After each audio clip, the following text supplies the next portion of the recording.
Happy Sunday, everyone. Oh my God, it feels so good to be back to our normal routine. It's a Sunday again. We got a watch along. We got football on TV. I've missed this. We were gone for the last 2 Sundays because of New Year's and Christmas, and we did some midweek watch alongs to kind of make up for it, but nothing is quite like the Sunday night watch alongs. You know what I mean? It's Royal Rumble season. We got to start busting out some Rumbles, and we've done a lot of Rumbles over the last couple of years here on the watch-alongs, to the point where we only have 3 Rumbles from the 90s left. I put all 3 of those up on a YouTube poll this week: Royal Rumble 1990, Royal Rumble 1995, and Royal Rumble 1998. Going into it, before I even posted the poll, I knew what was going to win. This one would win by a landslide. It did, about 70-something% of the votes. Last I checked, we had 4,500 votes on this thing, and Royal Rumble 98 destroyed everybody. So I'm going to take a look at what the runner-up was, which I believe was Royal Rumble 1990. Let me check, and we'll probably bust that one out next week. Yeah, 4,500 votes, 79%, for the Royal Rumble 98, 8% for Rumble 95, and 13% for Rumble 1990. So maybe next week we'll do 1990, the big Hogan and Warrior confrontation that led up to WrestleMania 6. But tonight, we're going back to the Attitude Era, 2 months removed from the Montreal Screwjob, and, well, not even really, and we are heading into WrestleMania season. I didn't love this Royal Rumble only because my memories of it are pretty strong. I ordered it on pay-per-view. The next night on Raw was pretty spectacular, and that's really what turned the corner for WWE. But here, this Rumble match itself, super predictable. When you look at the Rumble field, when you look at the direction WWE was going in at the time, there was nobody else in this match other than Austin to win. And I felt like that kind of gave it away, even though that's who the fans wanted. But this should still be an interesting pay-per-view. I've always found this pay-per-view to be so boring that I've never really gone back and watched it. So maybe I'll be surprised and actually enjoy myself watching this show more than I thought. But as long as I'm hanging out with you guys on a Sunday night watching wrestling with a fucking beer open, I'm a happy guy. So we are going to watch Royal Rumble 1998. It's been a couple of weeks, so just in case you forgot the drill, go over to your Peacock, and you're going to want to find the Royal Rumble Season 11, Episode 1. Peacock has a runtime of 2 hours, 45 minutes, and 13 secondos. So that's what we're looking at tonight. Get your bearings straight, get all your shit ready, and we will hit play together in just a minute. Let's say hello to our chat. I keep looking over here. See, on podcasts, I look over here for the chat. On watch-alongs, I look right in front of me. So I just got to remember where y'all are. Good to see the channel members: Jay Lambo, Tatanani, Jeff McMahon, Vince's long-lost son.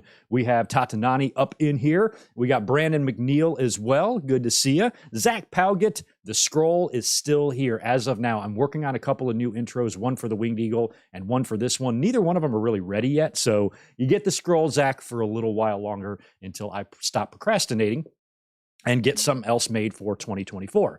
Smitty is in here as well, along with MJ Parker, the Juliet and Jacob Miller, rounding out some early channel members, and George Morris is here with his $5. Thank you for that, dude. Hey, Greg, how are you doing, and how is Tito? Royal Rumble 98, 10 out of 10. Unfortunately, Sunny is on this. I saw her prison photo. Horrible.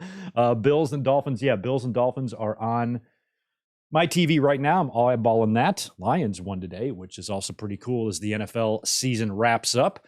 Who else is here? We have Ben Espinoza. I think I got all of the channel members, and We Are Pro Wrestling. We might have some questions for you. You said you finally found out who the 2 wrestlers they had Foley replaced for this Rumble. I kind of didn't know that. I assumed that them doing the 3 faces of Foley was just a cop-out. They had a pretty weak roster at the time, and you can get 3 for the price of 1 in Mick Foley instead of just bringing out any old one of the headbangers or something. I don't know. So I felt like the field was weak as shit, as it was in 1995 as well. Shawn was pretty much a guarantee to win it in 95, much like Austin was a guarantee to win it here. But We Are Pro Wrestling, I was not aware that Foley actually replaced people. It just sounded like it was a cheap way to get 3 entrants without having to fly anybody else in. That's the way I looked at it. They're spending a lot of money on Mike Tyson, so they were kind of cutting corners, I think. But it should be interesting to see some of the little tidbits of info that you have for me and us as we watch this here. Also, in terms of the Super Chats, I haven't started it yet. We're going to start it 1 week. I'm going to start keeping tabs of everybody for the entire year. Here below me, you see all of the leaders for the last 2 months of November and December of 2023. It ended at the end of 23, so starting next week, you're going to see all of 2024's totals for everybody, and those are going to be running totals, so it's only going to be as many people as I can fit in there are going to be listed all throughout the year, and we'll maybe give away a championship at the end of the year. I know a lot of YouTube channels do the Super Chat champions and all that. I don't know if we're going to get into that here, but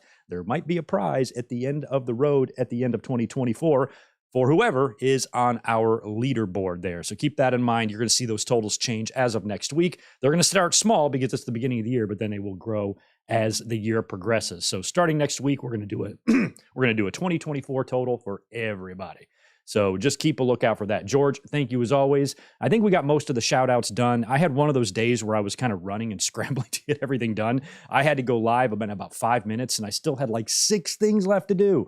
I had to get ready. I get my chair in place. I didn't have my light on yet. I didn't have the shirt I wanted to wear. And I had to go to the bathroom. I had to do all this shit. I had to get my beer open and I was kind of running around scrambling. So finally up here now, sitting still, ready to enjoy WWE Royal Rumble 1998. Once again on Peacock, Season 11, Episode 1, 2 hours, 45 minutes, and 13 seconds. So go ahead and get your fingers queued up there, and I will do the same, and we will hit play here in just a second. Always Radio, maybe Owen would have been scheduled to win if Austin wasn't over. I don't think so. I don't think WWE pivoting to Owen as great as Owen was, having Brett leave and then just making Owen their champion instead, that would have hurt them. They needed to go with the megastar. That megastar was Austin. And, Owen didn't get a great deal either. He was brought back to get a match with Shawn, but that never really materialized more than I think a Monday Night Raw match or something. So kind of a shame of the way all that went down with the screw job, the Hart family, Owen, Brett, all that stuff. But I felt like it was pretty obvious right after that December In Your House when Austin was like, I don't want this stupid Intercontinental title. I'm going to feed it to the river. You knew what they were doing. The writing was on the wall, so to speak. But anyway, all right. Yeah, it does kind of have a Hellraiser vibe to it on this poster. I don't know. Did Austin have to sit still while they nailed all those nails into his head? It's probably pretty painful. That one in the middle goes all the way in. Yikes. Austin never had any brain damage from that. I never heard anything, on the hotline reports or the dirt sheets or the websites. Nobody's ever reported on any stone cold brain punctures that I was aware of, but apparently he had quite a few in 1998. Chris Ludek is up in here. Good to see you, man. Appreciate the 5. Great to be back, Greg. I did New Year's on Gaslamp and had amazing vegan food. Right on. Also, I got the job in Irvine, so I'm sticking around. Let's get a beer. Sweet. So you were down in the gasser for fucking New Year's Eve? Oh my God. I just worked and came straight home and rang in the new year by myself. I had a pretty boring one, but right on, Chris. That sounds awesome. Yes, you're not far away there in Irvine, so we will be grabbing a cold one. We've been talking about it for, 17 years now? Eventually we'll meet. Eventually we will.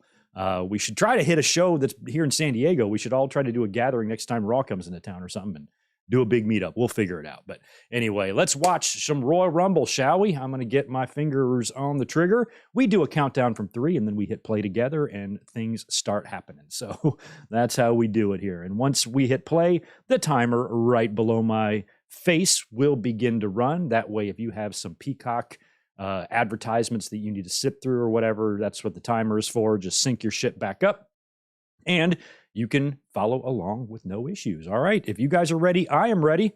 Let's rock. 3, 2, 1, play. All right, I'm getting good at this. I think it's been about 3 years now we've been doing the watch-alongs. 3. All right, big old school WWE pre-pay-per-view video package. Night, these men get in the ring and all that. I mean, Vader just debuted at this very event 2 months or 2 years prior to this. And now he's washed up and kind of on his way out the door.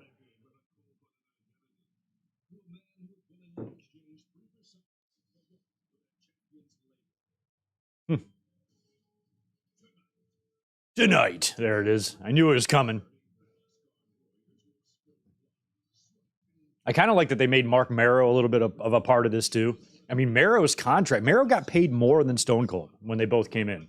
They both came in just a few months apart. And Marrow was paid more. Crazy.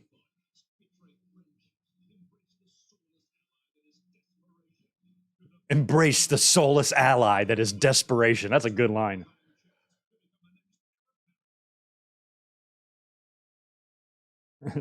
There's an orange former president clinging to that ally right now. Desperation.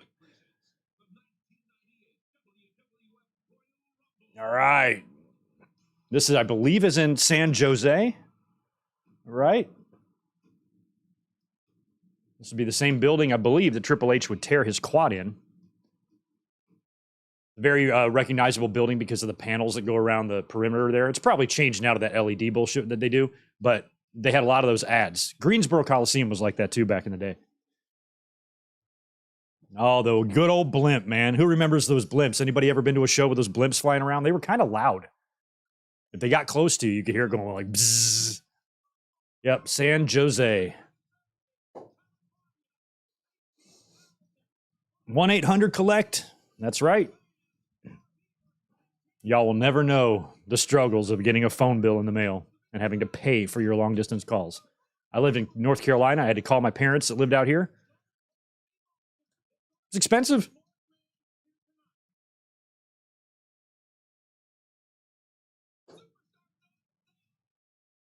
Yo, what up, Spaz? Yeah, let's show Mike Tyson. Ah, Tito, where are you, buddy? Tito, did you know that you're on, I don't know where he is. You're on Spanish commentary tonight for WWE. You better do a good job, you little fucker. Jean Broussard and Ray Rougeau. I'm a Ray Rougeau mark. I always have been. I miss his mustache. I'm only a Ray Rougeau mark if he has the mustache. Without the mustache, I'm just a regular fan. But if Ray has the mustache, huge mark. And he's getting booed. All right, we're getting, I don't know what the hell's even coming first. Oh, this is Goldust's old Marilyn Manson music, right? Oh, yeah, he's going to be coming out with a ball gag or something, I'm sure. Oh, God. Dustin. Out here looking like gay Beetlejuice. I don't know what you call that. Yo, Spaz, what's up, man? Hey, Greg and chat. Hope everyone's doing well. Got a pod up tomorrow on all of WWE's week 1 of 24. I go into detail on the Toronto news. That's right. Money in the Bank coming to you. The Rock's return and the returns/debuts of Bate and AOP. Yeah, I felt like both kind of felt a little bit flattish, but I like both. And I have hope they'll be just fine. Mike Tyson killed Tupac. I wasn't aware of that. Maybe he did.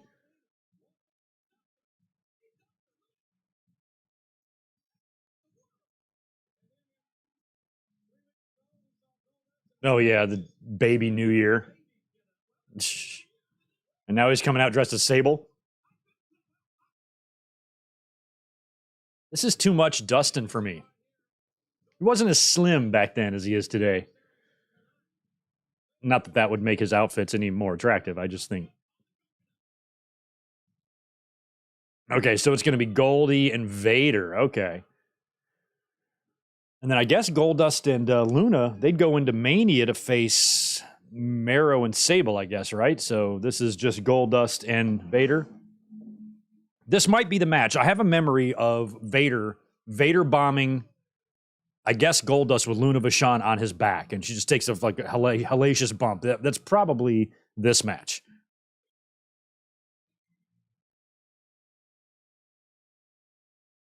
Spaz, which chat vanished again? The $10 one, or did you send one before then? I've got them all here. At least I think I do. Let me check my other screen. I got multiple screens to check, Spaz. It's on my screen. I see it. Unless I'm missing one. Don't worry, it's all saved in my big list that I can access, which is how I get these totals. And by the way, Spaz, I'm starting a brand new total list for the whole year, so we're going to have the 2024 leaders scrolling across all year long. And I think you were the leader those last 2 months, so you could be the 2024 Good Micro Commentaries Super Chat World International Continental Crown Championship winner. Yeah. I'm not sure what those initials would be. Ooh.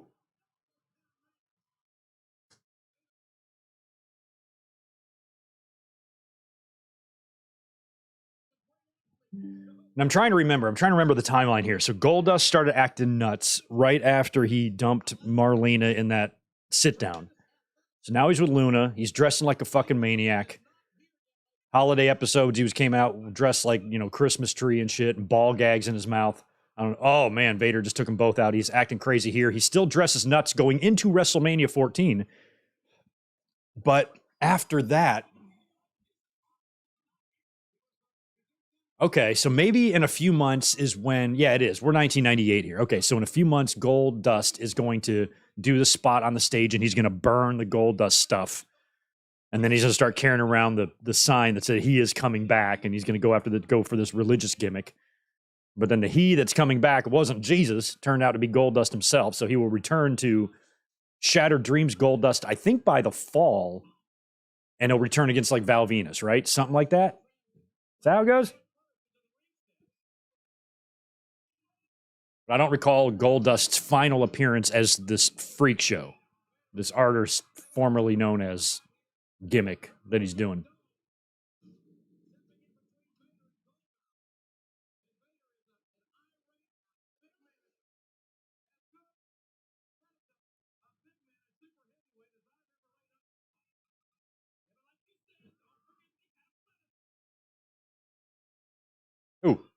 Oh.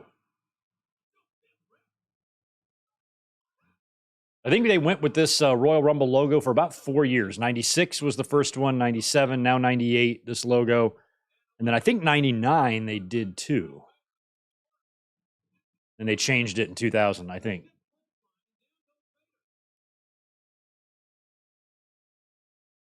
He is my man. Oh, man, Goldust is lucky he got out of that.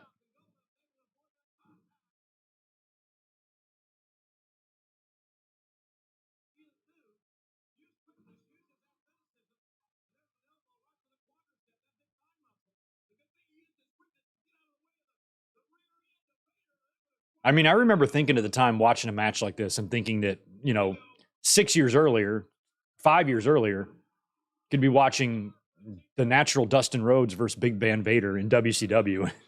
And just to see what Dustin has on here. He's got that little thong on, too. Oh, my God. It's fucking hideous, man.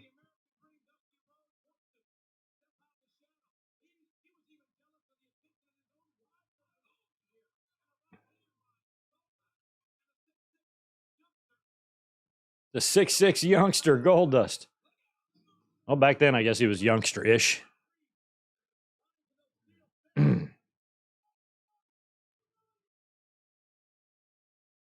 Yo, the Juliet, appreciate that 5 from you. Good, or booking idea for Gunther. What if after Mania, Gunther decides to vacate the IC title and go after the world title?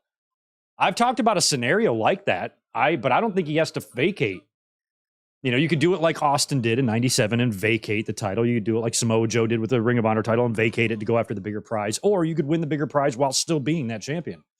I'd be perfectly fine with Gunther holding up 2 fucking belts. And then after he wins the world title, then vacate the Intercontinental title. I think that would make Gunther look more badass than vacating it ahead of time.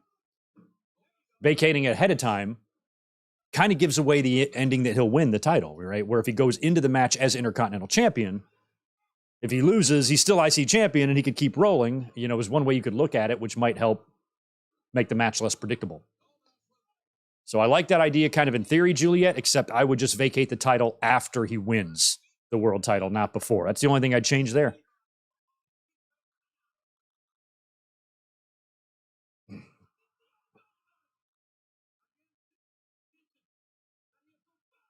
Oh, wow.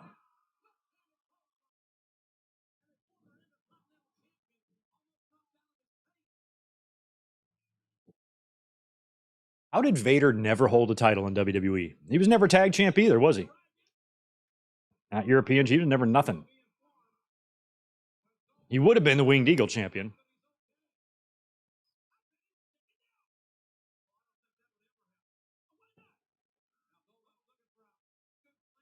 But some guy by the name of Mark Lickenbottom stopped that from happening.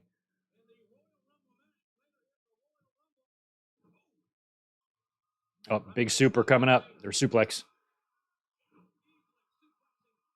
I mean, what do you think? People who can like eyeball weights, what do you think Dustin's weight is here compared to what he is now? I would say Dustin is at least 30 pounds lighter now than he is here.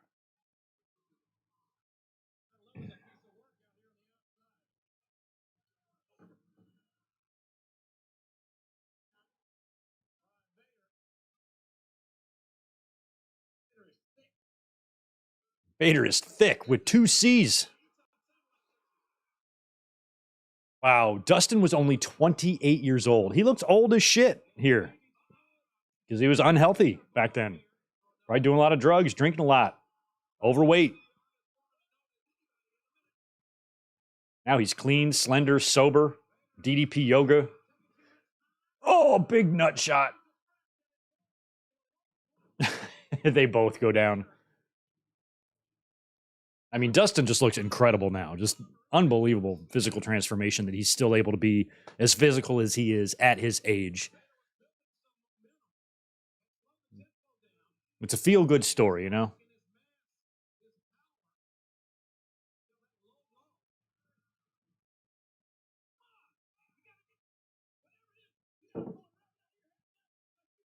I have no idea how long Dustin's been sober. It's been several years, though. I'd say perhaps close to 10, but I'm not totally sure.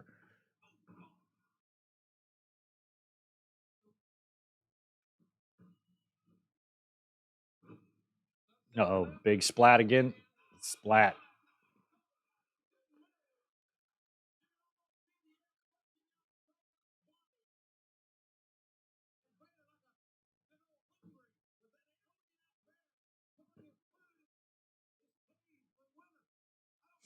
Pulling his food into his cave for winter. I don't know what Vader's doing. He's taking his time. Okay, here comes Luna. Okay, yep. This is definitely the spot I'm thinking of. Look at her skirt. It's like one of those things your grandma puts on her head after she goes to the beauty parlor. Oh my God. Oh my God. That's so good. Luna, watch out, girl. Keep your girls in. All right. Vader, big win. That's 2 in a row. Vader has had a lot of success at the Royal Rumble. He debuted in 96. He beat The Undertaker in 97. And he beat Vader here. And I don't think he'd appear in a Rumble again. So Vader, I guess, technically could be undefeated, although he lost in the Royal Rumble 96.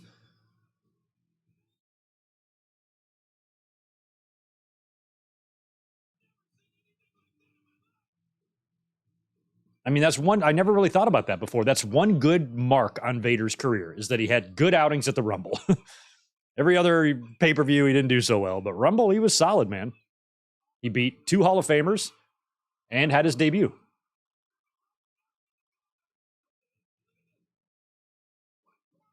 I guess Goldust is not technically a Hall of Famer yet. God, what a bum. She came down. Oh, that could have been so much worse.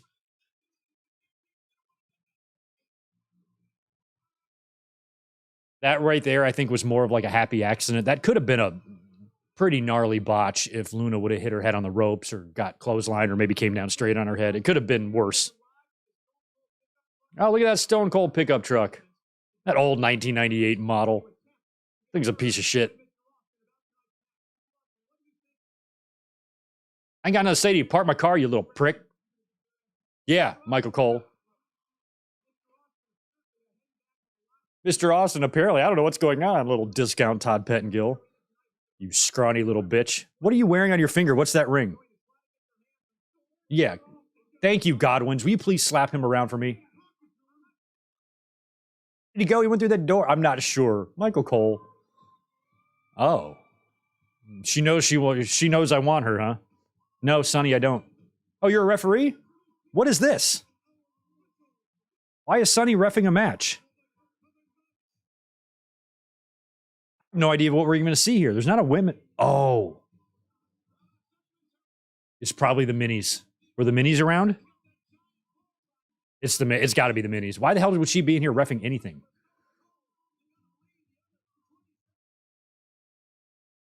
Hi, Sonny. How's prison? You enjoying yourself? How's the food?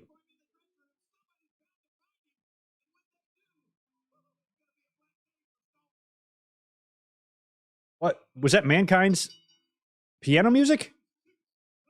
They're botching everything. They don't know what's going on.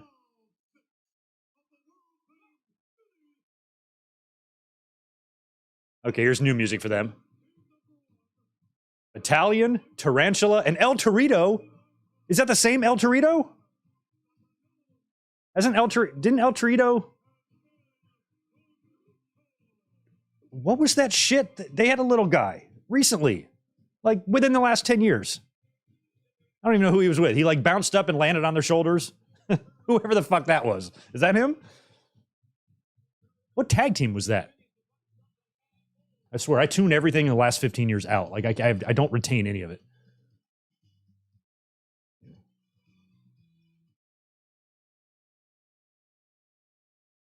This guy I know. This is Masquerita Sagrada Jr.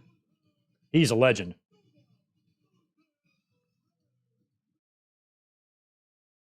Well, Max Mini, they called him, but they changed his name midway.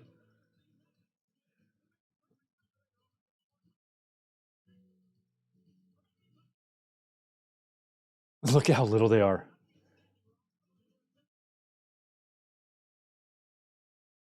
The minis, I mean, they're getting a pay-per-view match here. And I remember at the time, my theory on it at the time, way back then, and I think I was right about this, is that WWE needed attraction matches on their show that were high-flying, exciting, and fast-paced. But the problem is WCW had already taken all of the great cruiserweights. There was no real great talent left. All the Mysterios and the Hoovies and everybody was gone over there. So this was their compromise, is let's do the minis instead. And yes, these matches can be very great, but I felt like this was WWE's answer to WCW's cruiserweight division. It's the way I looked at it. And over there, you had Eddie and Ray and Malenko and all of them. So this is Nova. This is pretty funny.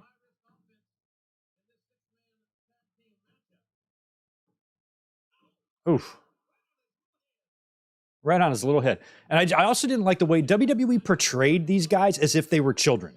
Like the way they just presented them. Like even in that match at like Ground Zero with Masquerita Sagrada Jr., he runs around the ring and he jumps in Jerry Lawler's lap and shit, like they just acted like they're just kids in there. It was just so weird. Like we're watching a little kids fight, but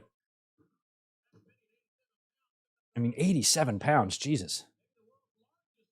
I wonder if this guy in the fatigues here was like, because they've been doing this mini shit for a year now. Remember, they were doing it at the previous Royal Rumble. So I'm wondering if if he was like also the one that played Mini Vader. Like, I wonder if it was the same guy.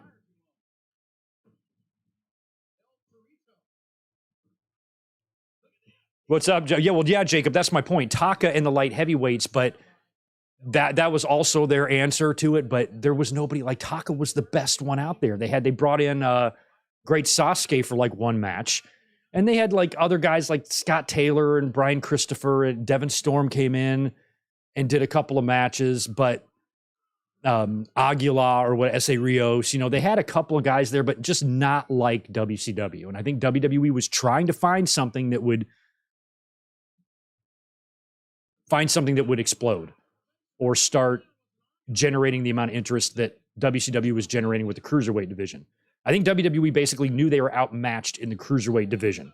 WCW had all of the stars from Japan, from Mexico, from the US. They had all the best ones, with the exception of like one or two guys that WWE was able to get their hands on. Remember when Vince signed Taka? Like how happy he was about it? Shit-eating grin on his face like he signed the fucking like Hulk Hogan or something. Like it was crazy how much they were relying and riding sometimes on just one or two guys. Oh, God. Lawler's making little person jokes here, so we can kind of tune him out.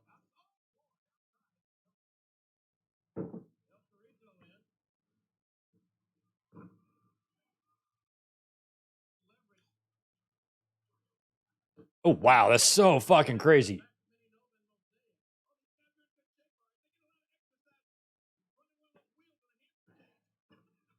Oh, yeah. Well, many wrestlers, not in Mexico, but here too, are always treated like a sideshow. Even in WWE when they would use little people like in the 80s and stuff. But now it's reached the point of like the athleticism is way beyond anything you were seeing in the 80s. So it felt like you could actually really make a competitive athletic division out of these guys if you wanted to.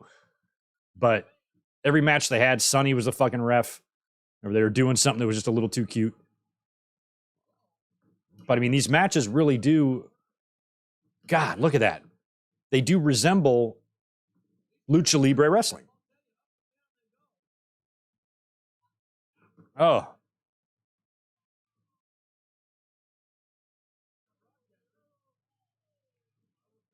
The little luchadors. Oh, and he got kicked right in the face.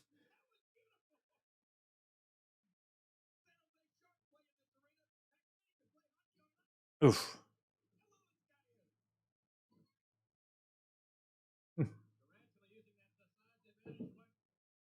He's so fast. I cannot get over how fast he is. Is he? I mean, I guess I'm sure he is. But Max Mini, he's still alive. Yes.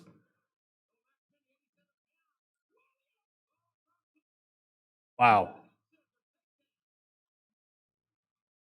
He looks like a little tiny ass Power Ranger or something. Hilarious.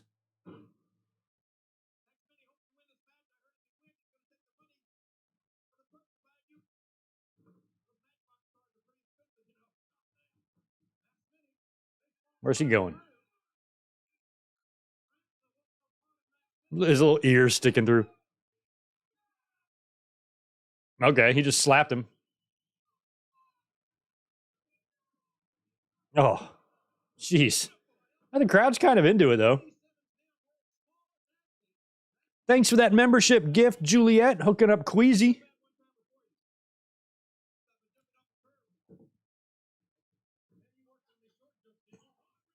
Yeah, there you go. It was like Taka was to the light heavyweights what Alundra was to the women's championship. It was like a one-person division.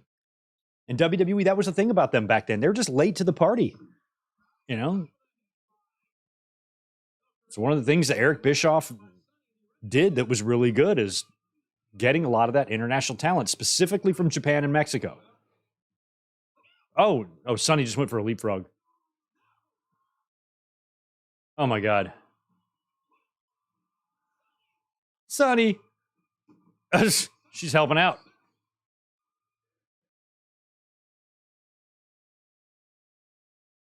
Oh, 98. What a time.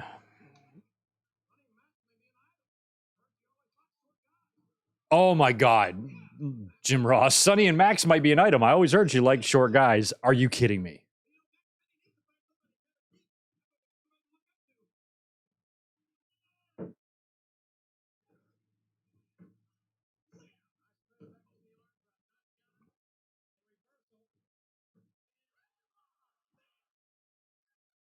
I wish the little guy in the army stuff was General Erection.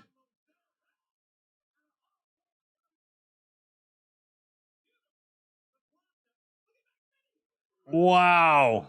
Go, Max. I mean, I would think Max's team here is going to get the win. Here comes Tarantula flying in.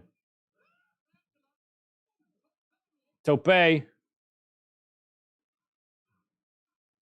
a fucking clusterfuck, man. Yeah, Sonny, fix your referee shirt. Nova. Moonsault.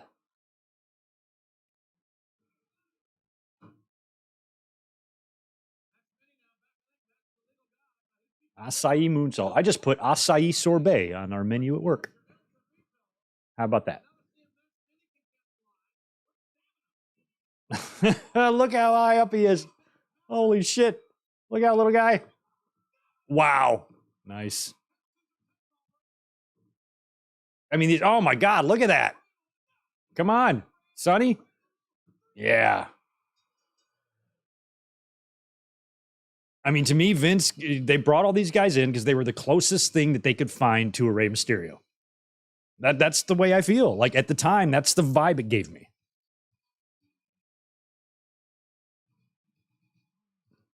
I was 20 years old when this match aired. Aw, gets a hug. She picks him up. Like he's not a baby.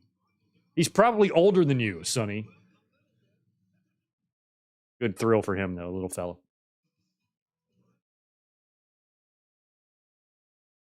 Maybe he got a little erection.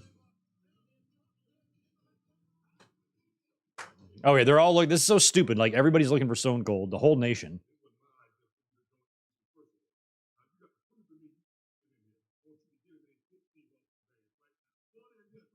Go on there and get him.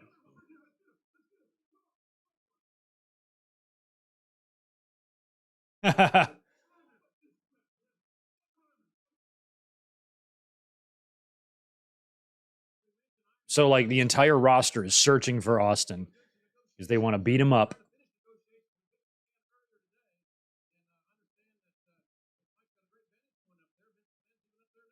Of course, Vince is up there with him, sucking his dick. Look at Vince. All right, here it is, Iron Mike. You're going to love the WWF action. Look at Shane. Hi, Mr. Tyson. I'm just starting to be allowed on TV recently. No, I'm not. No, I'm not Fred Savage. I'm not on the Wonder Years. No, Mike, that's not me. You're thinking of another kid.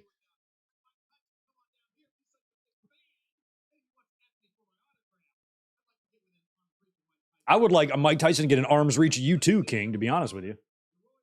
Knock your stupid jaw off.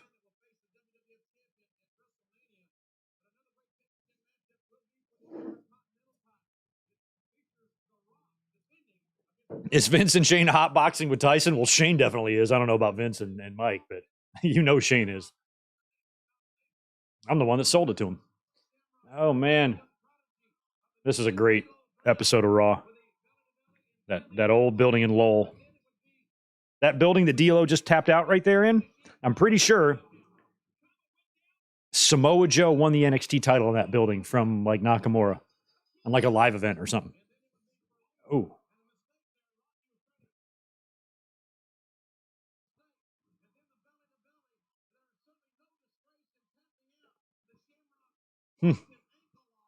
Farouk's tapping out all right. Look at The Rock.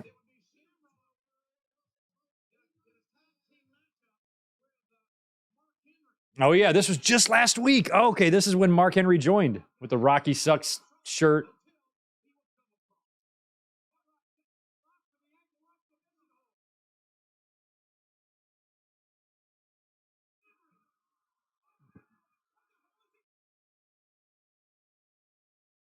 I like that Mark Henry, Owen Hart, and The Rock, and Ahmed Johnson, they had 4 members join by turning heel. By coming into the ring as a babyface and leaving as a heel, joining the nation. That's how they built the entire faction. The only one they just plain brought in was Kama, and then D'Lo was a holdover from the original. Everybody else had to turn heel and join.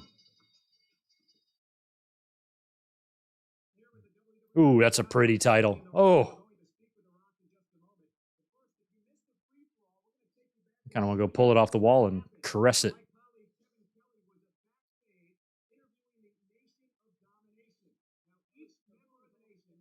Kevin Kelly.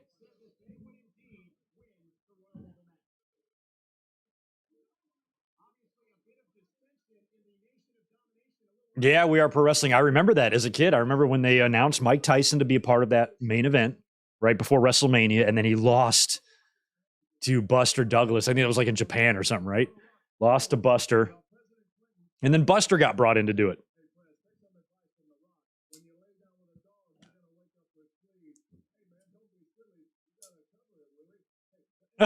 Rock. Y'all, do we really want this guy on TV leading up to WrestleMania doing a build with Roman Reigns and these stupid insults? Ugh.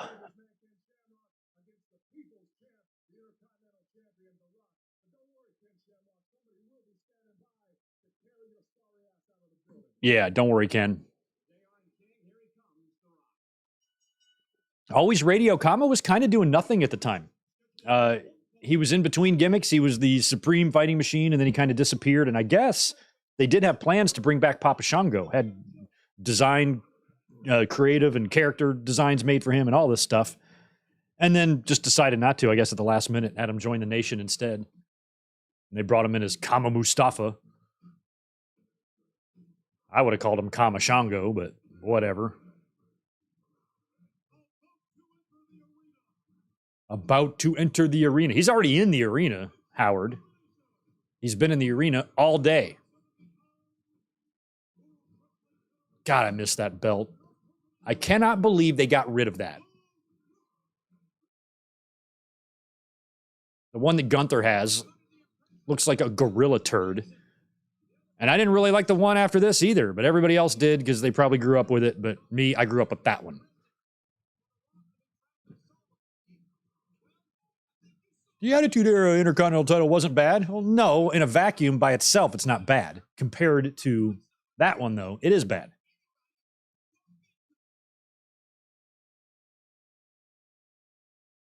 We are the nation. Look at him. Jesus.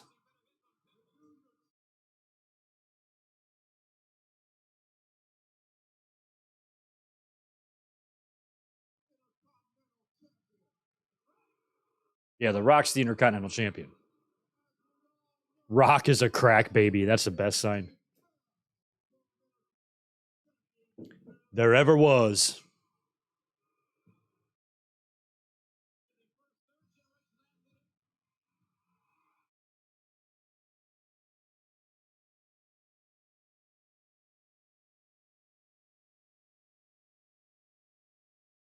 Oh, he's from Sacramento. I forgot.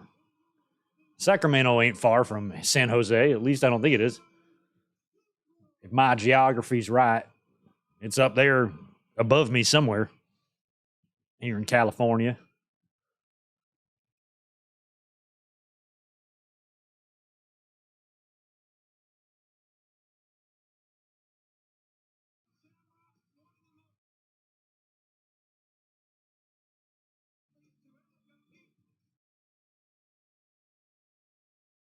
I didn't really.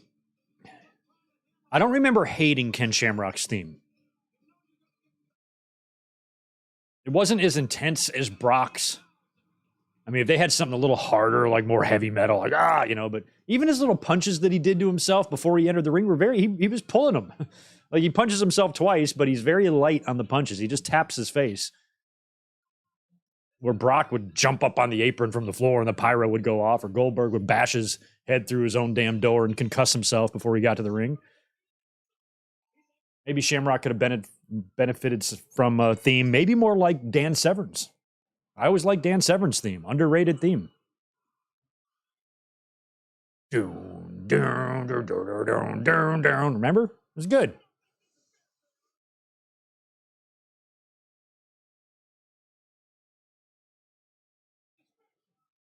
That's a distraction. All these people are distracting The Rock. Everybody knows when you pay money for a ticket, you're supposed to shut the fuck up.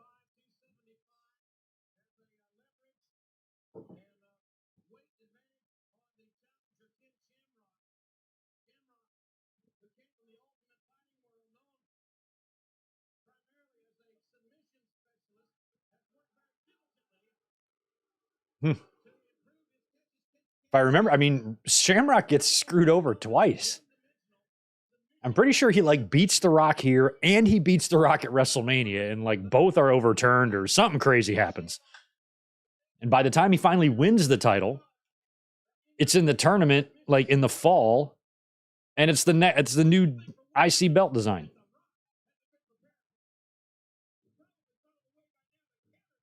I mean, Shamrock's still been in the ring in WWE for less than a year.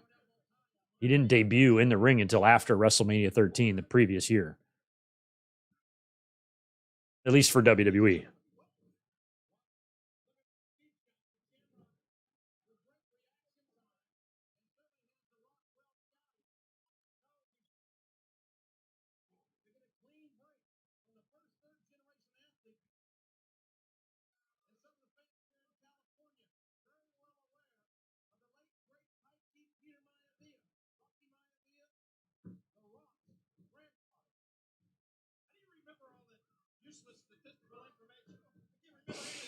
Lawler.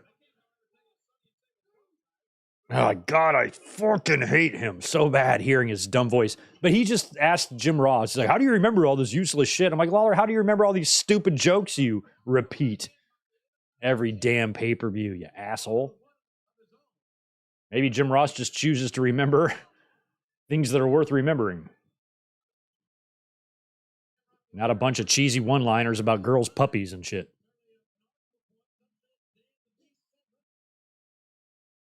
Buffalo and Miami are nothing here in the first quarter, in case you're wondering.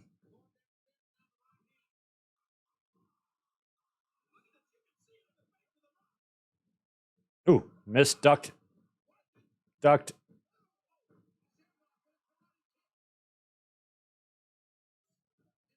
Wow.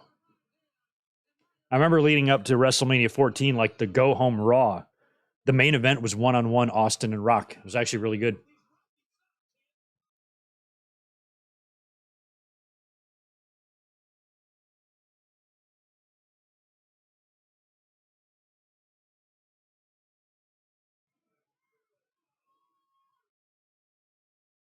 Oh, man, the old laser pointers. For a couple of years there, I had Howard Finkel's spiel that he would give to the live event crowd about not throwing things in the ring and not using laser pointers. I had it memorized for a while there.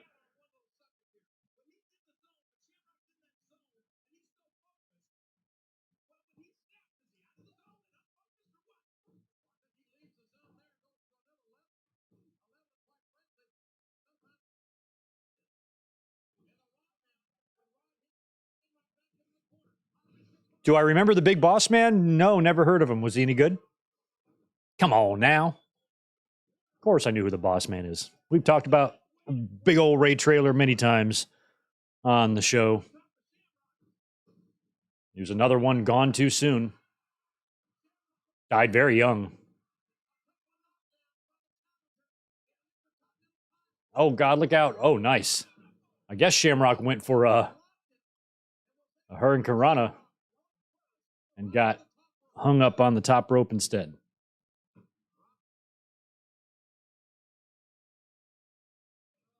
Look at him now. Look at your man now, man. Funny thing is, I don't remember the matches on this undercard. I kind of remember this one, but we still have the Rumble and we have the casket match. I don't even know if there's anything else. There's got to be. There's 2 hours left. Might be one more match after this.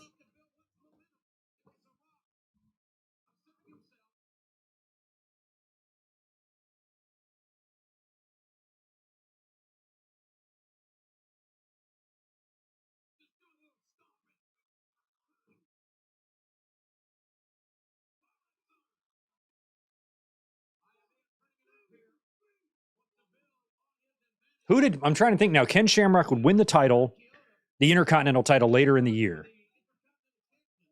Who does he drop it to? He drops it before WrestleMania 15, I think.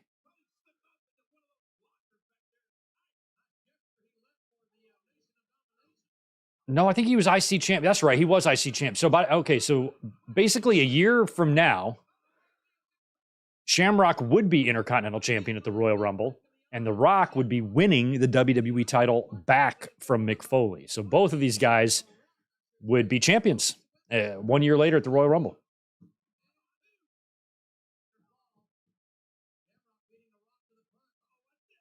Ooh. We Are Pro Wrestling, you might know about this. The following year at the Royal Rumble, when we might have talked about this because we've watched this Royal Rumble before. I just don't remember. Shamrock wrestled Billy Gunn, I think, right? Did Billy Gunn do something wrong and was maybe going to win the title and then they changed their minds? Or am I conflating that with what went on with Marty and Shawn in 93? I think they might kind of be similar situations there. We're hearing somewhere like Billy was late or something, or I don't know, something. And then Road Dogg wound up winning the Intercontinental title, I think, and then Billy won the Hardcore. It was just weird. It's like they flip-flopped stuff. A year later, it was getting messy. I didn't like all the belt flopping they were doing. But here it was still okay. And I think a lot of fans wanted to see Shamrock beat The Rock's ass. There's that move. That's the first move Rock ever learned. Was that counter into a clothesline, that float over counter into a DDT. He's been doing that since the warehouse with Tom Pritchard. And if he faces Roman Reigns at WrestleMania, he will do it there too.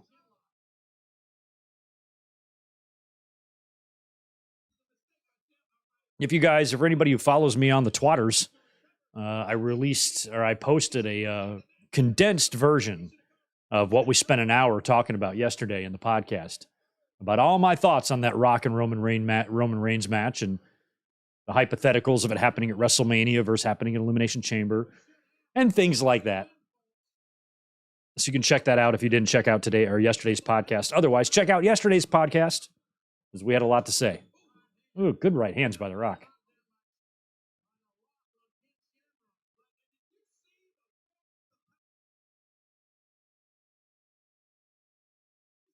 What's your favorite Shamrock ring gear? What color? Mine's red. Not a fan of the black. I like red on Shamrock.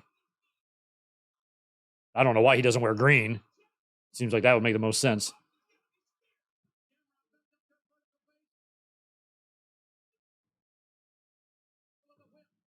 Reversal of the whip and another. Nope, he's going to counter that one. Rock went for that same DDT counter thing again, and Shamrock basically hit him with a release Northern Lights.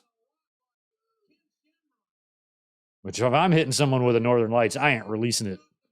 I'm holding it because it looks pretty.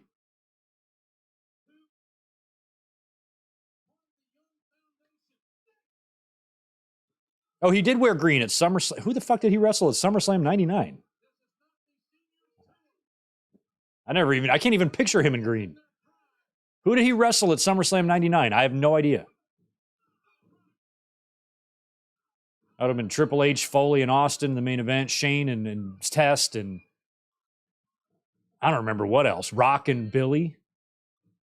Rock and Billy. Not Rock-a-Billy, but Rock and Billy. One-on-one.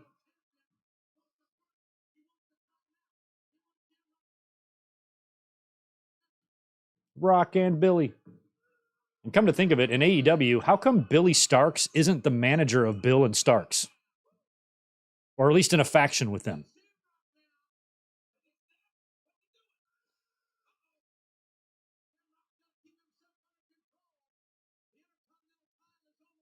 No.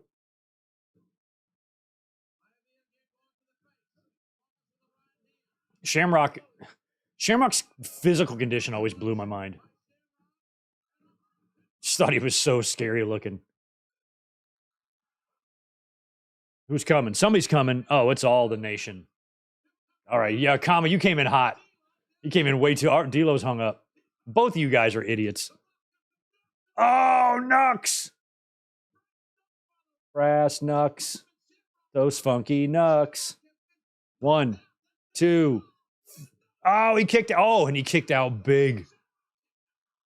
Okay, so what's going to happen? Shamrock's going to take the Nux out of his own trunks, belt the Rock. Ref's going to see it, DQ him, right? You can see that coming. Belly to belly. I like Brock's Germans better. And he pins him just with one belly to belly. Now, how does the ref? Maybe Rock points it out, like he hit me with Nux. So here he gets the whole celebration, right? I think the same thing happens at WrestleMania. Hey, it's upside down, idiot. Turn it around. Oh, see, now Rock's be like, oh, this is some MJF shit right here. Uh-oh. He's like, get off me. Don't grab my ass. Yoda's like, I need to check. Now, does Shamrock not feel some cold brass up against his little hairy beanbags? Look, he's touching. Ah!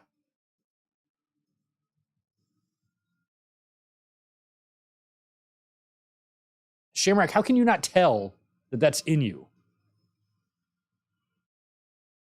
Ew. Ew, Mike Chioda's okay with touching that?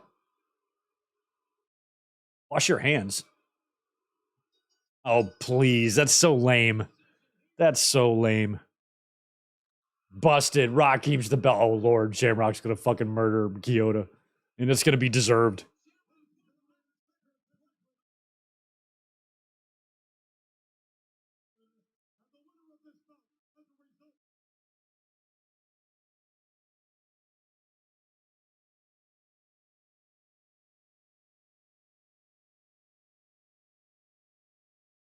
Still calling him Rocky Maivia. Oh, there we go. Oh, there you go. Oh, yeah. Fuck you, Chioda. Fuck your ankle.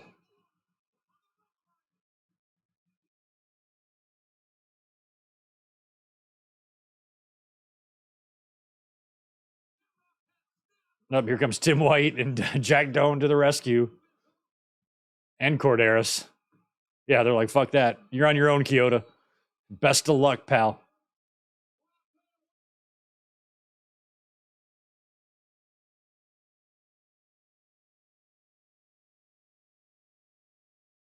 And never let anyone put anything in your gear. If somebody with their own hands takes a big, large metal object and puts it right down my pants, I'm going to notice it's there. I'm not going to just go about the match and not know that there's a giant hunk of metal next to my giant hunk of meat. I'm going to be well aware of that. And I would have gotten it out of my pants way before the referee was aware of it. Shamrock, this one's kind of on you.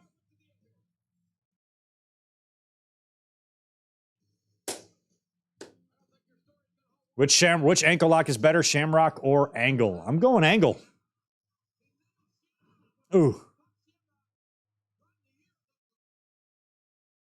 I think Shamrock being in WWE got us fans ready for wrestlers like Angle and Brock, is the way I see it. He brought a legitimacy. He was somebody that even casual fans who kind of knew that wrestling was a work knew that this guy could kick the shit out of anybody he wanted to. And he was good, but he wasn't nearly as good in the ring as a Brock or a Kurt Angle. But he was the perfect kind of little starter house, for ushering in that type of wrestler being a little bit more normal in wrestling. And Shamrock was great. I was a big Shamrock fan. Met him twice. He was super cool. The 1-800-collect airship. Yeah, we see it. We see your airship.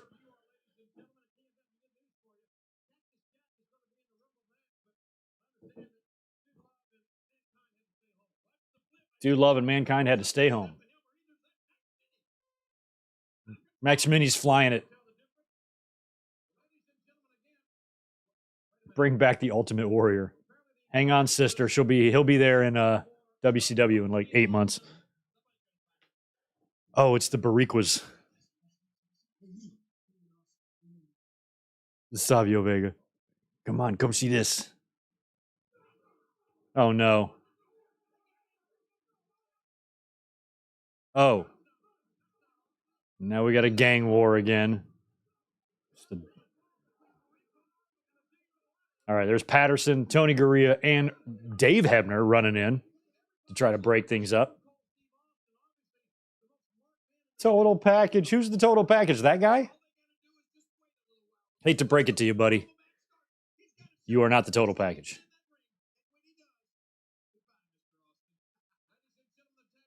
Oh, okay. I was in the building when those tag team titles changed hands. I was in the 4th row, ringside, to watch the final time the Road Warriors would ever be tag team champions. And the first time the Outlaws would become tag team champions. It was a first and a last, all in the same match. And I got to see it.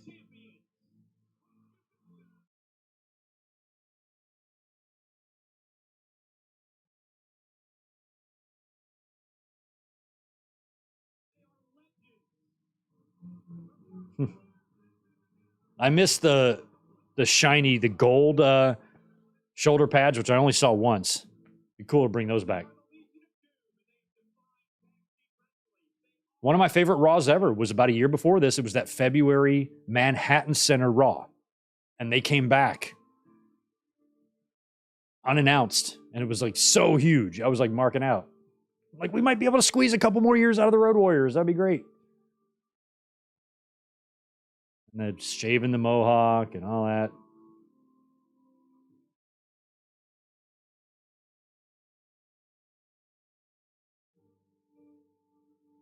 Sad music. I remember that night here that they're showing, I remember thinking that the Outlaws would join DX. Little did I know, it would take several more months and Shawn wouldn't even be involved. But when I was watching all of this, I kind of thought that they were all going to join. This is very sad music. Hawks foaming at the mouth while the sad music plays. South Park was only 6 months into existence by that point. Right? Didn't South Park just start in like 97?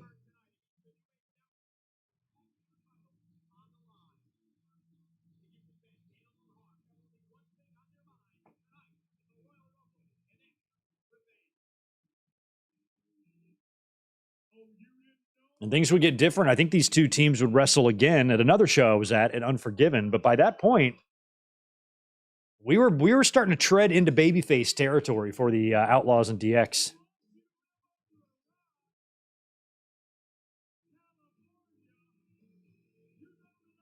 Why are they wearing Brett Favre shit? Okay, what year was that? 98?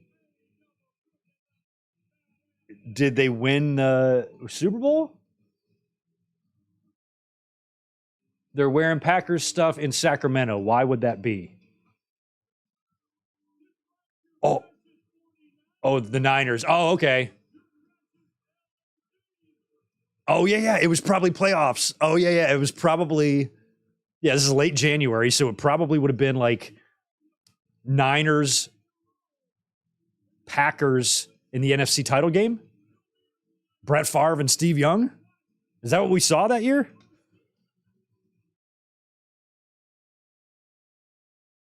So maybe that game's either about to happen or it did happen. But what about Brett Favre? What did I tell you when we first met? I'm a Niners fan.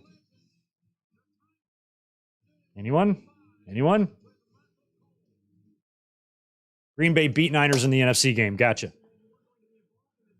Oh, and this is the year the Broncos won. Okay. So was it Broncos and Packers? Wow. That's right. And Elway finally got his ring, right? I remember that.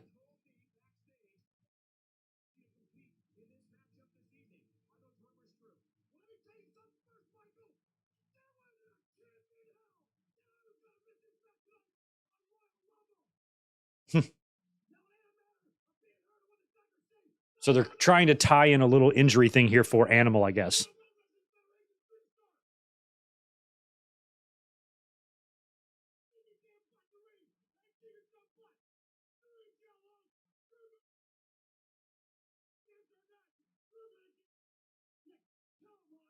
Hawk still has half of it. He would have grown it back by now.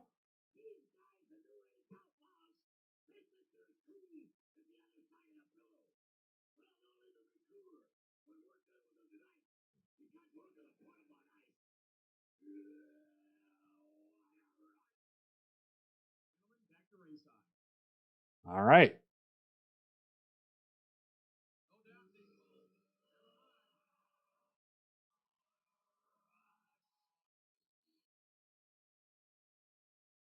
Yeah, it is crazy. Both LOD members are no longer with us. I'm going to go grab another 805 real quick, but I'm not going far.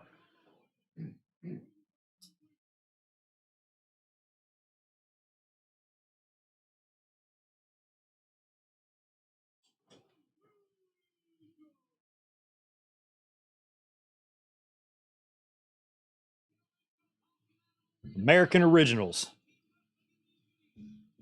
The Doom of Legions. Ramon Coffee, what's up? How about them Cowboys? What, the Cowboys win or something? I usually don't think about the Cowboys. When everybody says, how about them Cowboys? I'm like, how about them? What about them?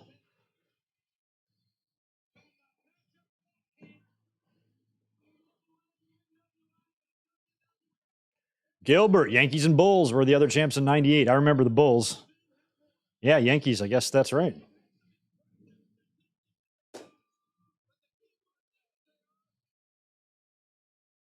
I used to actually like the Green Bay Packers, but looking back, like Brett Favre is such a piece of shit.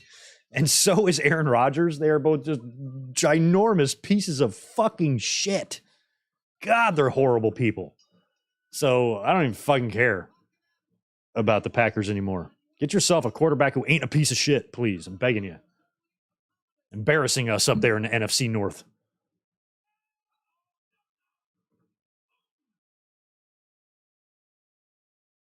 Get yourself a Jared Goff. Oh, Billy with a bump. Okay, let's take stock here. We have one team that is completely deceased, and the other team, one is still active in the ring, and the other one works backstage in WWE. So two people still in the business, two people dead.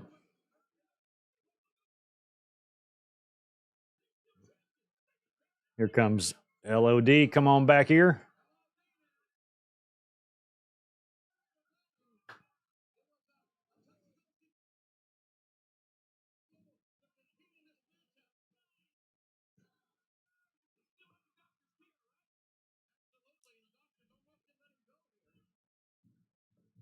Yeah, so they're making a big deal about the doctors, I guess, not letting Animal compete here in this match, which I guess is a half-assed way of protecting them when they ultimately don't win the titles back here.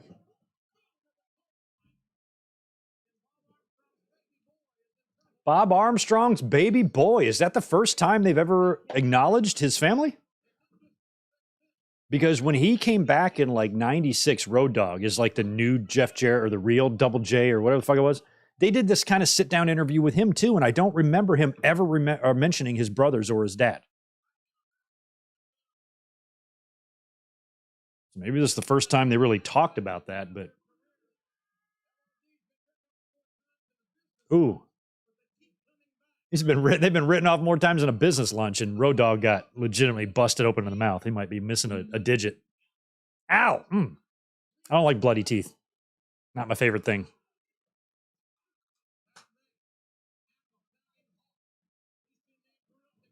Yeah, Smitty, Road Dogg is hella chubby now. He is, and I'm glad you said hella because this show is in Northern California, and hella is a Northern California word, so good for you, Smitty.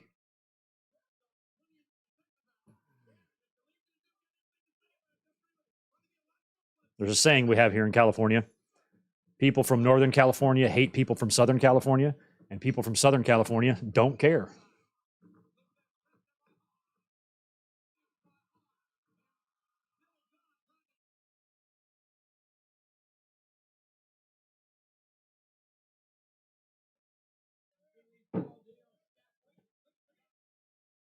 Oh, no.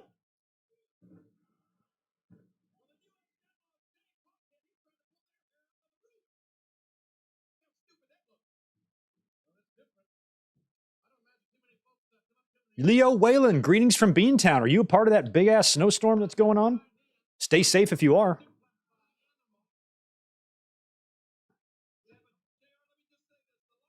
It's even cold here, and by cold, I mean 52 degrees. It's 52 and clear right now, but to me, that chilly.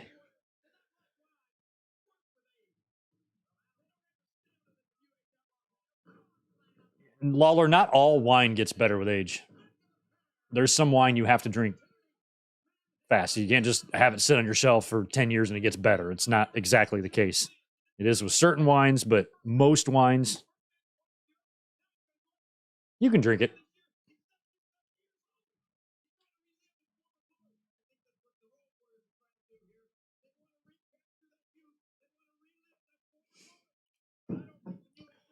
Oh, Jeff McMahon. I started reading that sentence halfway through. I'm like, what's 15 inches? And then I realized what you're saying. Okay. I'm like, you got 15 inches up where? I'm like, oh, you mean, okay, snow. Got it.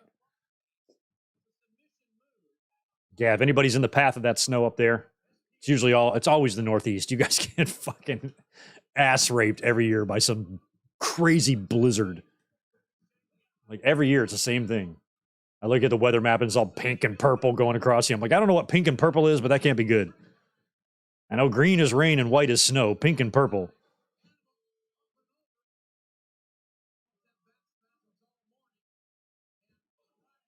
It's like, I hope not to wake up and have pink and purple all over my map. Ooh. It's got to make your liver quiver, baby.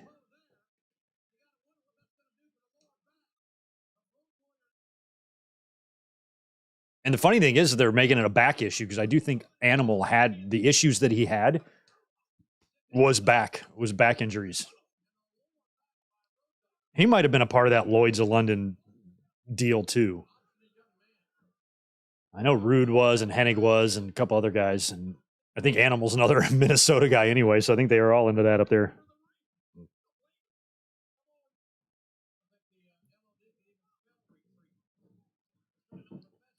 I don't think the LOD can spell retreat. It ain't that hard.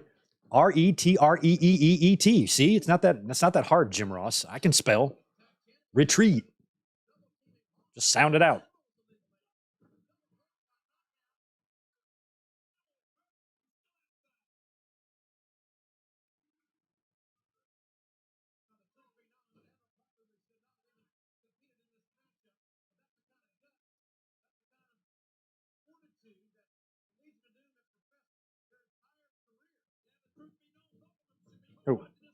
Oh. Damn. Big bump by Hawk there, too. I just love that he kept the Mohawk shave. Maybe that's just a reminder. Maybe he's purposely doing it. But if they're trying to act like it wouldn't have grown back yet, he could have easily grown that back in a month's time.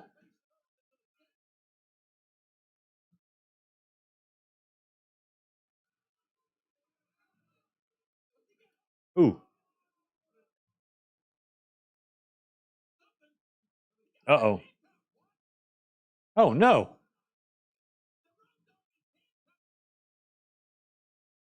He's handcuffed Hawk to the ring post or turnbuckle. I'm sorry, and he can't get out. If only you had a wrench to unscrew. Yeah, WCW's title, I guess, would have been vacant, right? They would have been dealing with that Hogan and Sting nonsense. Brett just came in. Yeah. Wow. Nice landing by Animal. He's going to take on both these guys here, and he's going to be injured. Yeah, you would think that handcuffing your opponent is illegal, and maybe there should be a judgment made here. First, Mike Chioda's pulling out Nux out of Shamrock's crotchal region. And now Corderas is too stupid to not disqualify a team for using handcuffs. I don't know what it is with these senior WWE officials, but I used to like them, but looking back, they didn't know what was going on. Hawk is rearranging the steps over there. Oh, wow.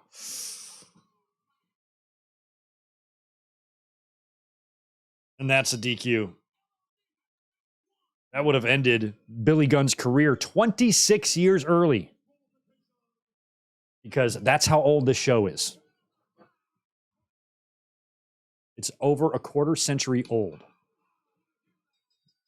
And Billy Gunn had already been wrestling for about 8 years by this point. Hey, you can't. You're handcuffed, bitch. He could just break it. Does he break it?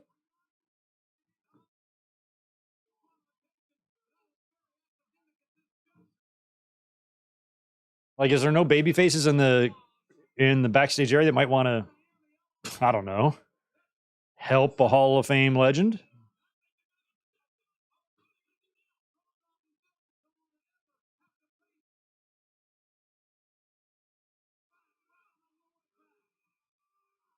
Oh, there he is. Finally did it.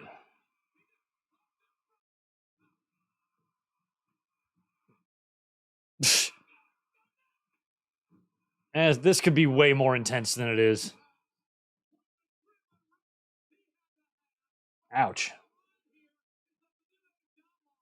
So then I guess this would be the end, right? We would not see LOD again until WrestleMania, when they open the show, basically winning that Battle Royal with Sonny.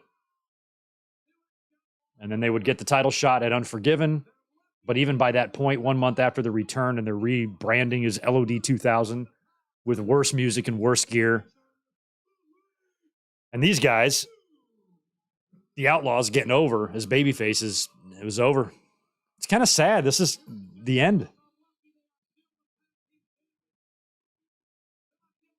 I mean, it's hard to watch the LOD in this at this time because they were done. And then the rest of 98 was a joke, draws, Hawk's alcoholism storyline, falling off the Tron. I think they even tried to bring Paul Ellering back right at one point.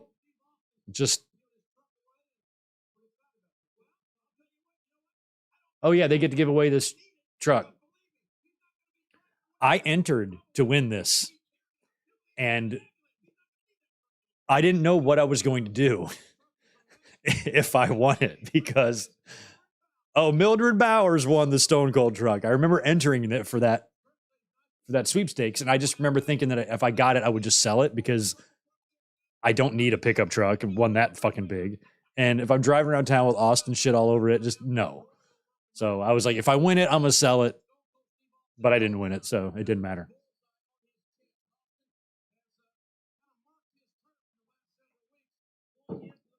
I'll sell it to some super fan, and then it can be featured on that Treasures A&E show.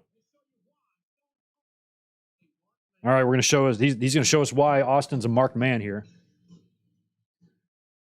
The strategy is weird. So leading up to the Rumble, Austin is just terrorizing everybody. He's showing up, stunning everybody, attacking everybody, basically as his way of. And see, look at the bed of that truck. Look at the back. It says 100% pure whoop ass. I can't drive that around town. If I have to like run to the store for some eggs, I do not want to drive my 100% pure whoop ass truck to Ralph's.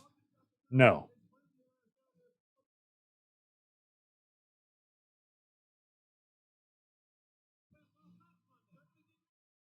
I can imagine just like parking that car at the store and like getting out, people looking at you, and you're like, yeah, what's up? Oh, I thought he legitimately stunned Dude Love's hair off.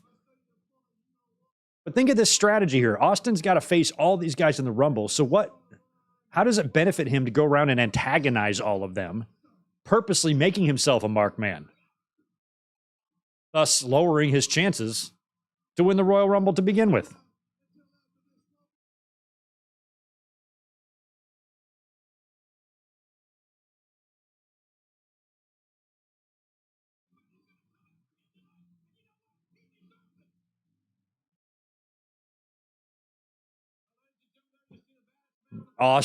Tyson would just totally mark out.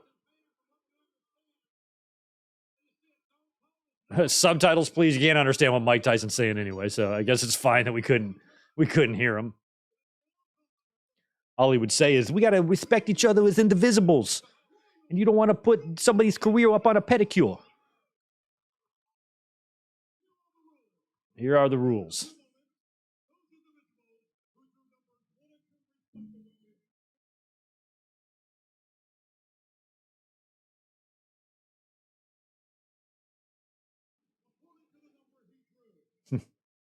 Yeah, even as popular as wrestling was, and I was living in North Carolina at the time, so it would have gotten over huge, but people would have fucked with it. I just wouldn't want.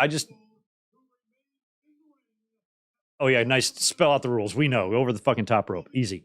But I still couldn't have driven that thing around. I would have been just so self-conscious about it.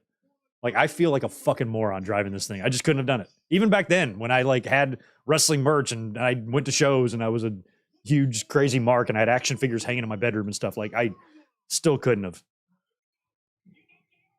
Yeah, We Are Pro Wrestling. He calls him Cold Stone Baskin Robbins. He doesn't know what's going on. Fucking Mike Tyson. Oh, good. Cactus is going to start. Another very, very underrated theme for the time. I loved Cactus Jack's theme. I liked it in the same way I like Dan Severn's. They're kind of similar.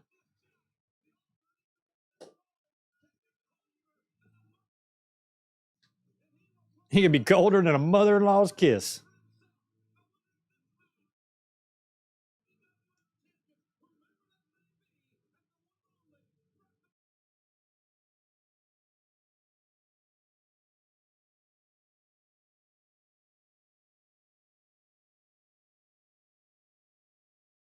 Who's it gonna be? No music? Oh, is it Chainsaw Charlie? Have we done the box thing yet? It's definitely Chainsaw Charlie. Yep. Oh, how funny would it have been if that would have gotten caught on that curtain?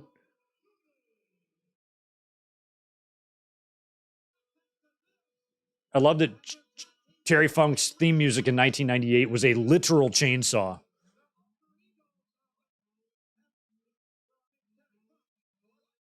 Okay, maybe that's not, he's not really, I thought that thing was really on. Okay, it's the sound is coming over the speakers. I thought he was legitimately using that thing. What's that, what's that, a DeWalt? Oh, maybe it is on. I think the chair sparked. I don't know. One way to start the Rumble. Oh my God. Okay, there's no way the chainsaw's on. But I swear it looked like it was sparking. Maybe it was on. I don't know if I can know. These guys are lucky they didn't cut their hands off. What a weird way to start.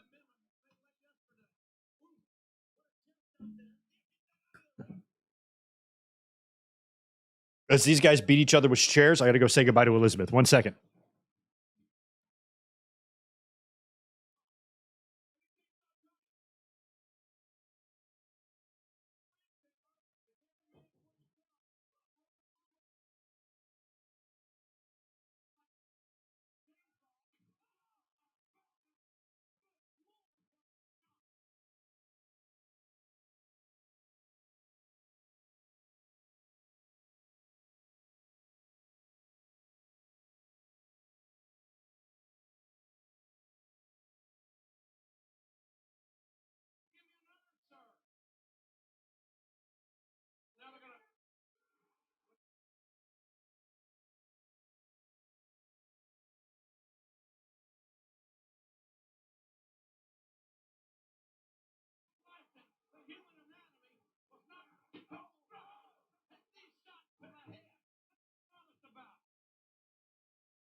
Who is it? Who is it?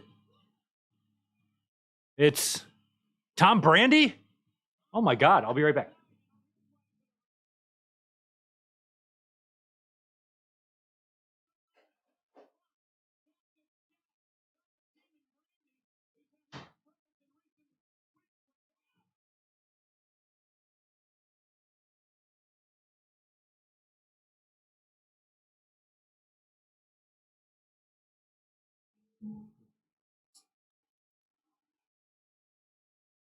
Did they get rid of him that quickly? He's gone already? Oh man, sorry. I came back in, but then I had to go grab something, and I saw that the clock was winding down. And Tom Brandy was the third guy, Salvatore Sincere. That's insanity. And they eliminated him right away. Hopefully he's from the area there, and WWE didn't waste a plane ticket on the guy. Jesus.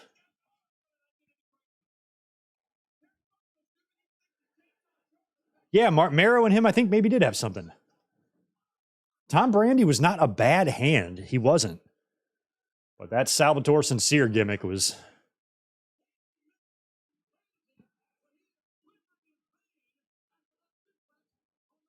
Huh. I love that. I'm reading the comments now. Who? I had just walked in the door. I came back, but I had to walk over here and get something. And I saw him coming out. That's when I poked my head in. I'm like, Tom Brandy, what the fuck? I don't remember anything about this Royal Rumble at all. So this should be fun for me. All right, who's next?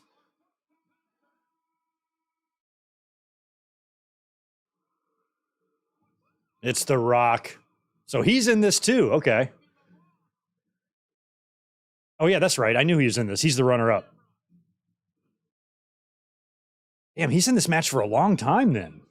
Because I know it's Rock and Austin are the final two. And Rock comes in at number 4 after defending his Intercontinental title against a UFC fighter? No wonder this guy became world champion. Holy shit. Shooting fish in a barrel. It's Dwayne, y'all.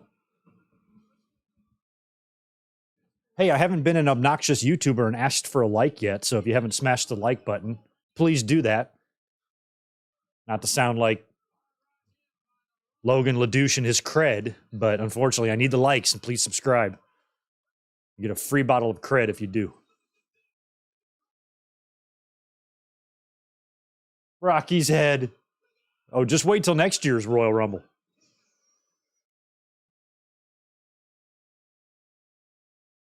I love that Foley and Rock kind of get it on here at this Rumble. This is so stupid because, okay, that's better. Yeah, use a chair, because otherwise putting a trash can on the Rock and then punching him basically is putting a shield on the Rock. It's the same principle that Bret Hart used with the steel plate on Goldberg. I'm like, you're actually helping the Rock.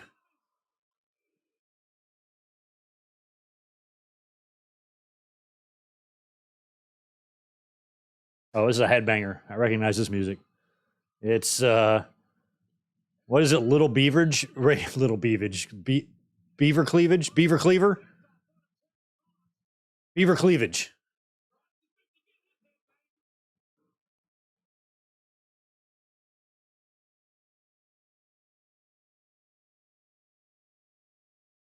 I like that the headbangers, who kind of started as sideshow jobber acts, kind of like I considered them bottom tier tag teams. Even in WWE's shitty tag team division, I still considered them near the bottom. And I was actually happy that they got a chance to win the belts. I remember when they did, it was like an In Your House, right? In like 97.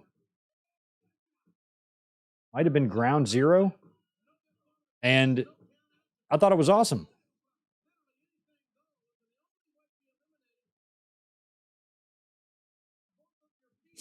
Ugh.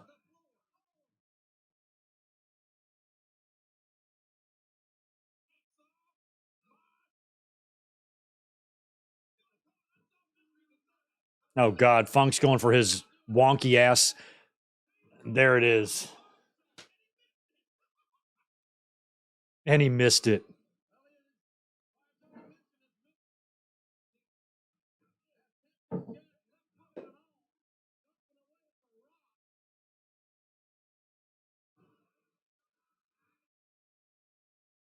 Nine. All right.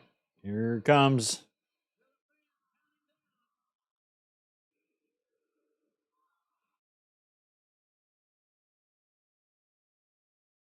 Oh. Okay, so they're gonna have the Godwins and the bangers probably come out one at a time, or one after the other.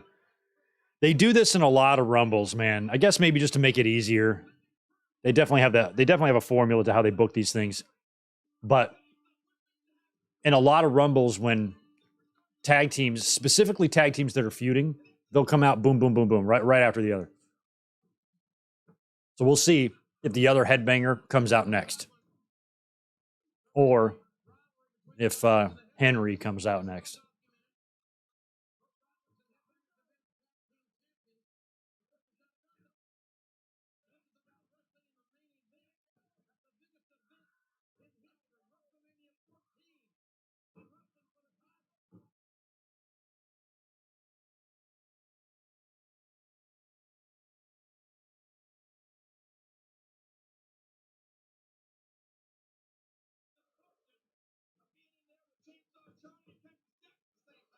Abusika, thank you for the $2. Is Stone Cold for the Mankind? I'm confused.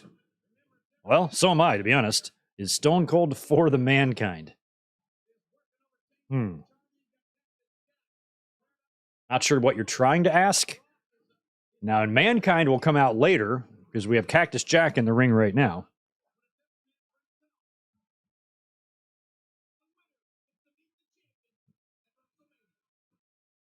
Okay, let's see if I'm right about one of these, about a banger or a Godwin.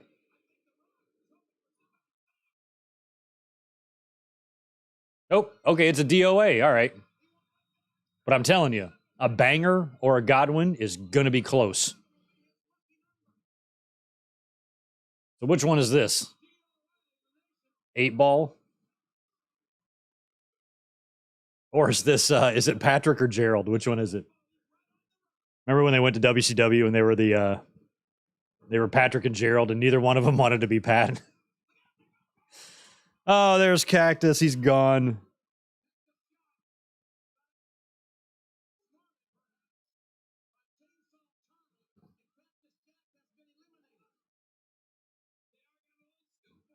Yeah, Godwins were definitely healed by this point.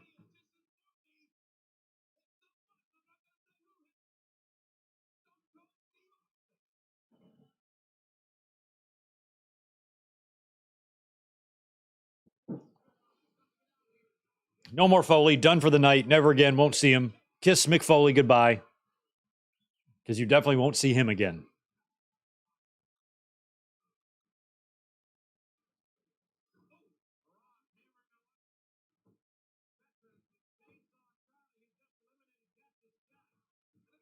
Trying. Oh, come on, Charlie.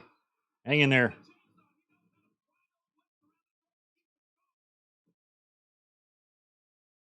Is he going to be out? He's so very close. He's barely. What's he hanging on by? Maybe the back of his shoe or something.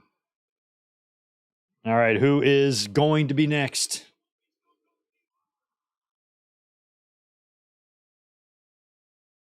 All right, Bradshaw.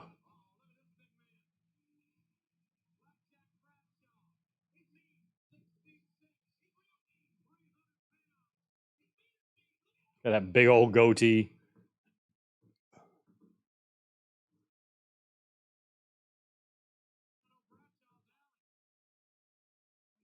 This is what I'm talking about. This whole Royal Rumble just feels like it's like this. It's just Bradshaws and DOA guys, and like there's nobody in there other than Austin that you really feel has a legitimate chance to go to WrestleMania and challenge for the title. Not even Foley at the time. Hey, appreciate that tour from you, Daniel Malcolm. Thanks for being here.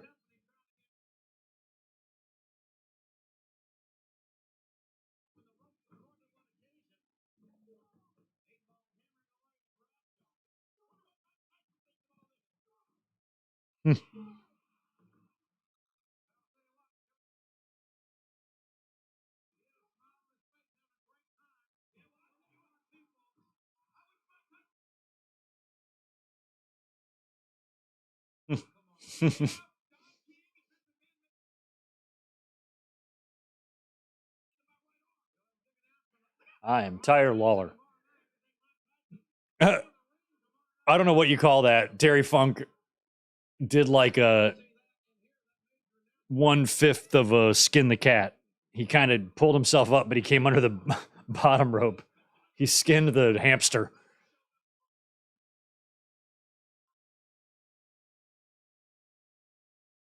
We got next. Yeah.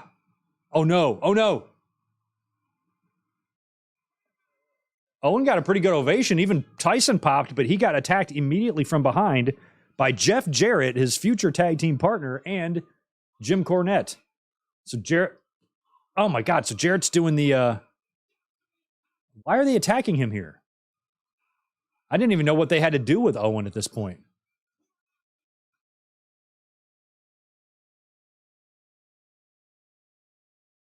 Jeff Jarrett attacking Owen Hart, and this is when Jarrett would have been the NWA champion. Pat Patterson and Lanza, I think, trying to back him off. Or no, Gerald, Patrick and Gerald. See, this I don't remember at all. I don't remember these guys even having a program together.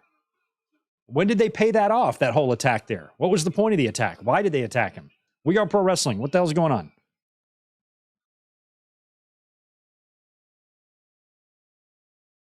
Because whatever they did there, I don't recall Owen and Jarrett matches around this time. Owen was going to start his thing with Triple H, who I think was still injured. He was on the crutches.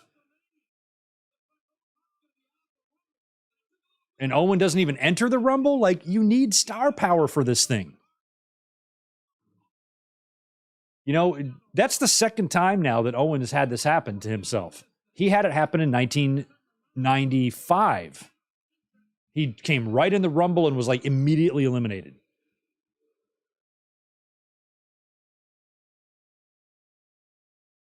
But I just feel like, unless maybe Owen was injured, maybe his foot was injured, but I thought that came later. I thought Owen's injury was later, and he kind of had to work WrestleMania kind of on a limp. I wonder why they did that. Like, why would they not want to have Owen in this match? Listen to the ovation he got. You already have a weak field in this. By the way, Steve Blackman's in there now. The field is already weak as hell. Like, why wouldn't you want Owen in the mix here? He would be one guy that the fans might think might actually make sense to win because of what Shawn did to Brett in Montreal. I did not have a memory of that happening. That's crazy. Yeah, right. Okay, we are pro wrestling. So Owen's injury was right before Mania. It paid off later. Okay, so we see Owen again. Okay, he comes back. Maybe he comes back when Jarrett comes back, but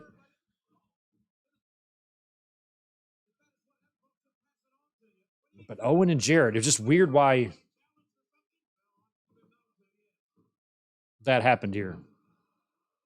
Oh, Bradshaw leveled Terry Funk.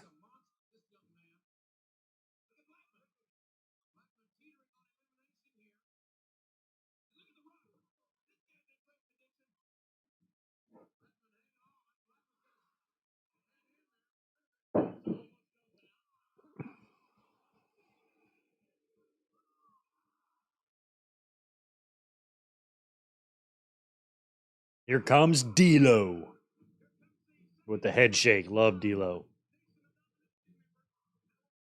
No, Victor, I did not hear about the crazy fan threatening to attack Alexa Bliss upon her return. Jesus Christ.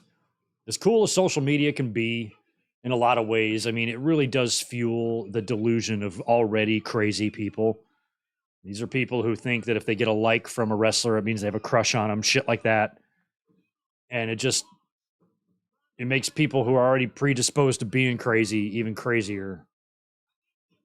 And we've had a few close calls already with Sonya Deville's home invasion, and I just worry at some point something's going to happen to somebody.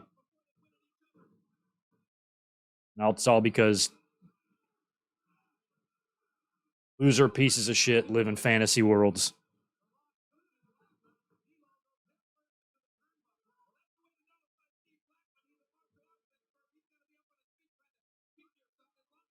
I don't know if Blackman went over. Nope. He's leaving him alone. Okay.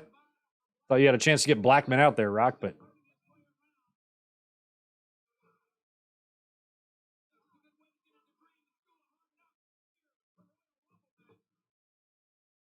somebody's got some obnoxious noisemaker. But I always felt like this Rumble kind of had like a slow vibe to it. I don't know. It's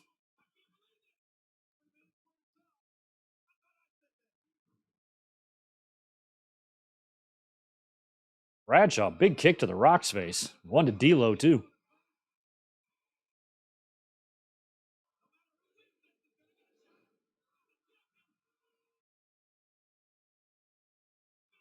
Gergen.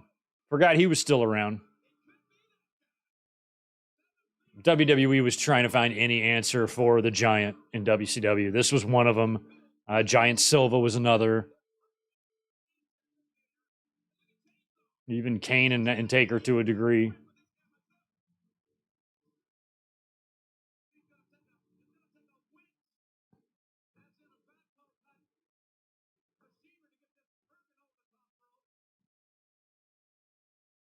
Then he would join the Oddities. Oh, man. Lions-Rams playoff game is primetime game next Sunday. Holy shit. So it's going to be the two quarterbacks that were traded for each other, right? Oh, my God. Are we going to be able to can we really sit here and watch Royal Rumble 1995 when that's going on? What do you think, guys? I'm doing a watch along next week still, right? I can have the game on right here. It's no big deal. It doesn't need my undivided attention.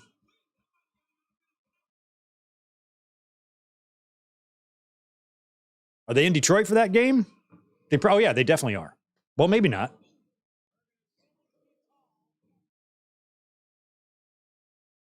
It would just be a 5 o'clock game here.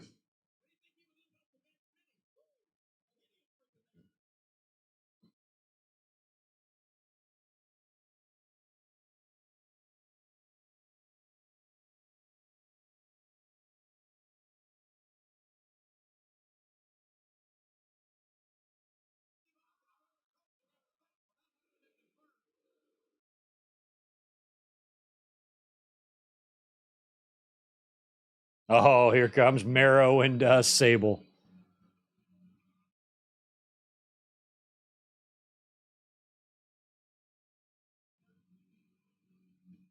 Okay, yeah, they are in Detroit. I think Lions have got that. I think Lions can win that game and advance in the playoffs, which would be crazy to think about.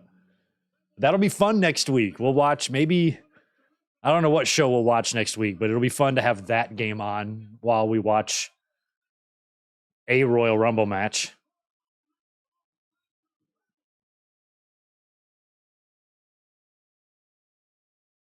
Watch the Benoit one. Oh, and there goes Blackman or Mysterio's win in 06. We've watched the 05 match, but not the whole pay-per-view. So we could do one of those.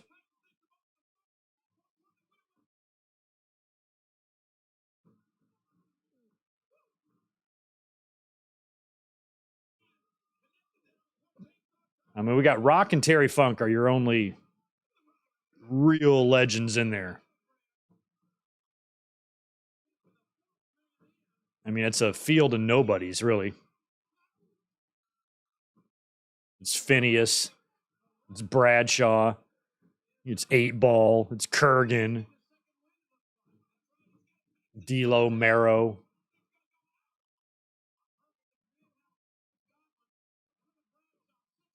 We did Triple H, Nate Dogg. I'm sorry, we did 2002. We've watched that one. We've watched 02, 01, 02, 03. We did 2000 for a members only. We've done a lot of Rumbles. Here comes Shamrock. Oh, he's going to go. How is The Rock going to survive? You better look out, Rock. Like, how is Rock going to survive this?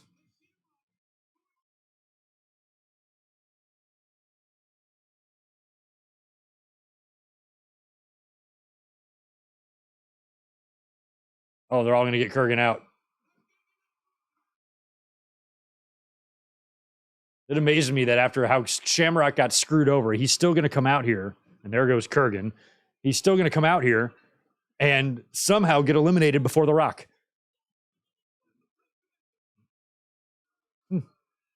Where's the Truth Commission and the rest of the Don Callis family? Where are they at?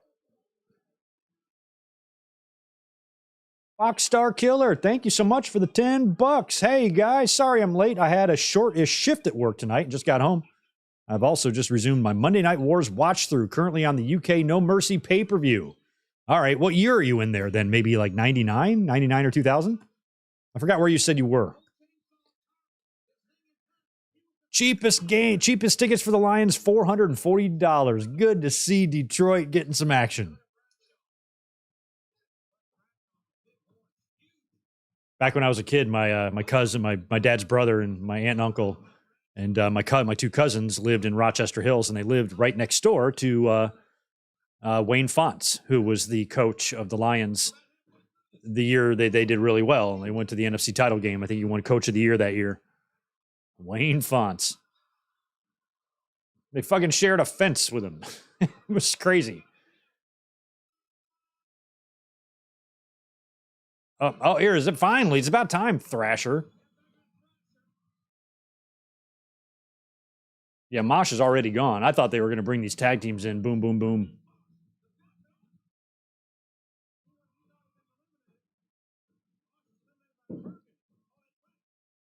I still don't understand why Shamrock isn't a little bit more obsessed with getting his hands on the Rock.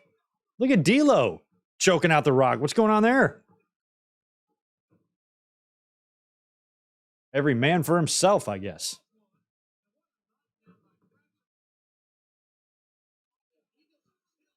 Okay, I thought they did like multiple UK No Mercies. I guess not.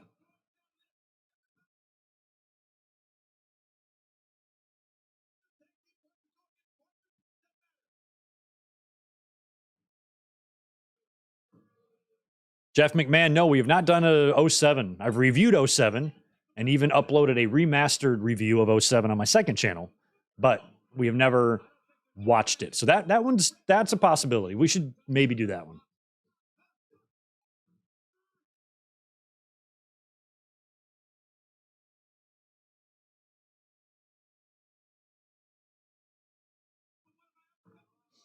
I don't know what Elizabeth is cooking downstairs, but I can smell it.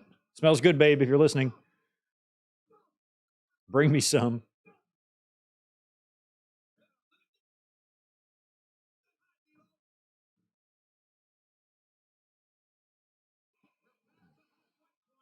All right, who's coming? This might be Austin. I feel like he comes out with a lot of people in the ring. Nope. Oh, it's Mankind. It's Mankind. What a shocker. I'm a little confused here. Why are you confused, Jim Ross? Cactus Jack was out earlier. This is Mankind. These are different people. We know they're different people. It was proven on Raw in 97 at Madison Square Garden when all three of them were on the Titantron together, remember? What other proof do you need? Idiot, asked Jim Ross. Fox Star Killer, thanks for 5 more. May 99, just past Slamboree, skipping over the edge, and Raw is Owen. All right, so that's where you're at.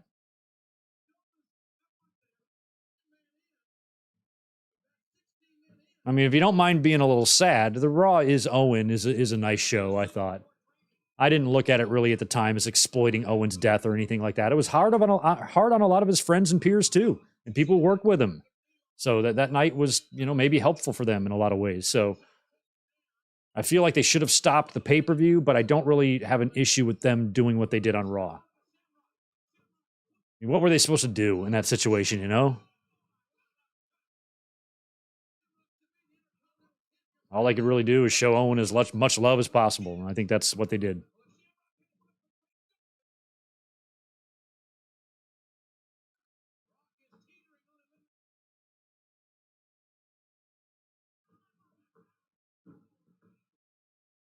All right, who's coming?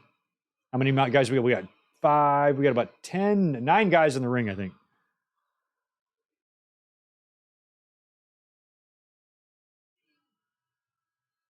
Oh, it's Goldust. Oh, and he's in a totally new freaky outfit. Luna's dressed a little better for this one.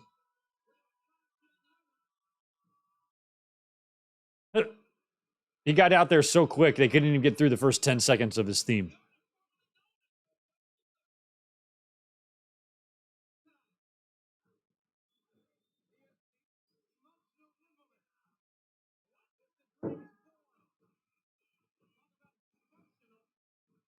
Oh, I've seen some of those Reliving the Wars by Wrestling Bios. That's good stuff. If you want to get a little history lesson on a lot of that stuff, I recommend their channel too, because they do a good job of putting that together.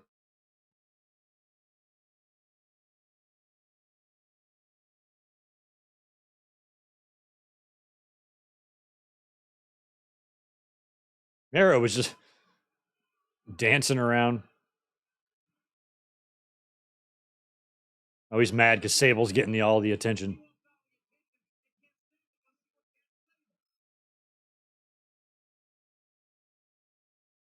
Mark Mero, why are you going to be marrying a hot woman and then be surprised if she gets attention?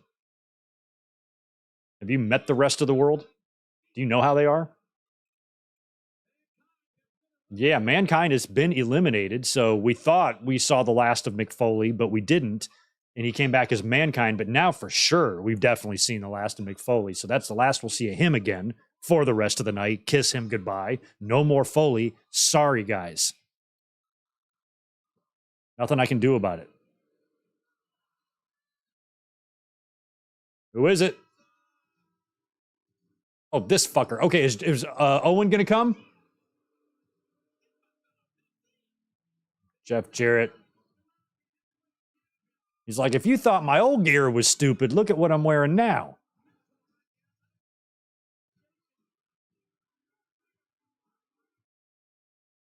That belt looks like it's upside down, but it's not.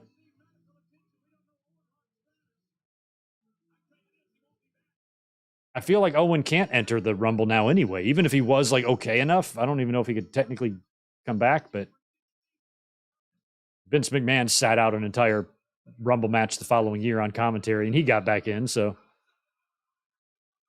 There he is. All right, come on, Owen. He's going right after Jarrett. I still don't know what led to this. This definitely was a feud that was never, I don't remember being paid off anywhere on television or anything. But this definitely looks like it's vicious. Owen looks mad.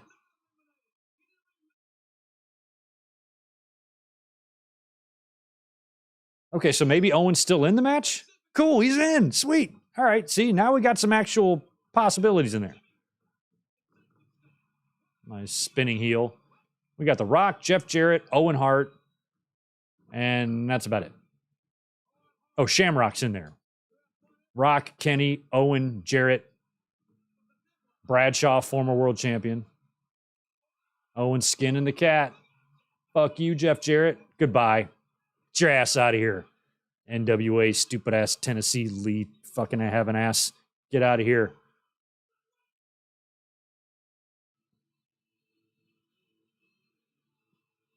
Oh, no. All right, Wayne Ferris. Who's coming behind him? Triple H? Honky, when he first came into WWE, when he was like a babyface, he would wear suspenders. He's a Hunter Hearst Helmsley. He's just a Hunter Hearst Helmsley. He's cool. He's DX. He's bad. Oh. And The Rock just eliminated Ken Shamrock. With very little attention. Like, that was barely even acknowledged. How did Shamrock let himself get eliminated by The Rock like that? That's crazy.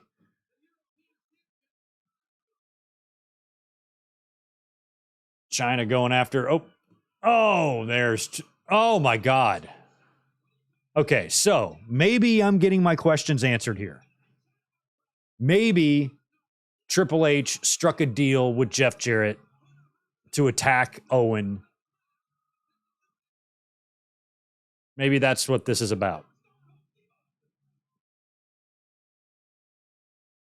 Because I'm like, I know Owen is in the middle of a program with Triple H. They work at WrestleMania, so where does Jarrett fit into all this? I guess it was just a temporary thing, and I kind of forgot that had happened.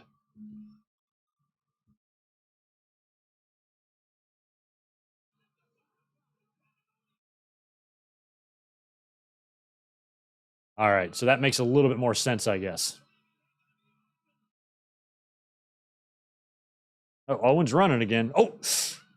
Oh my God, Owen fell. Is that where he hurt himself? No, it would come later.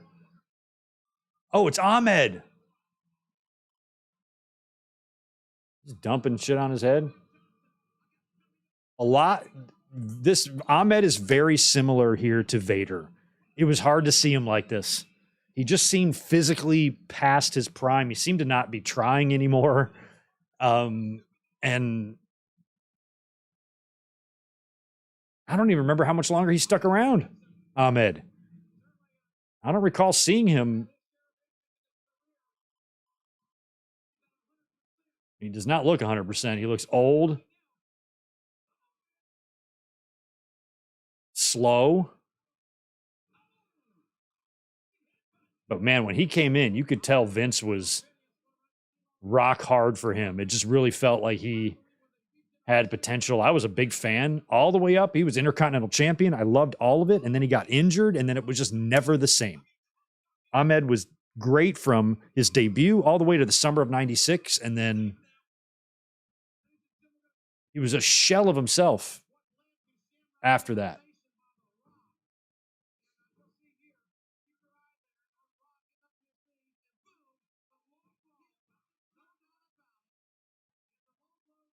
Oh, okay. They're showing a replay of Kenny's elimination, and I didn't notice the low blow. So at least he got low blowed. And at least they showed a replay of that to show you that Rock just didn't bitch out Ken Shamrock. I was wondering. Hey, good job, Kevin Dunn. Well done, you weirdo. Here comes sexual dark chocolate.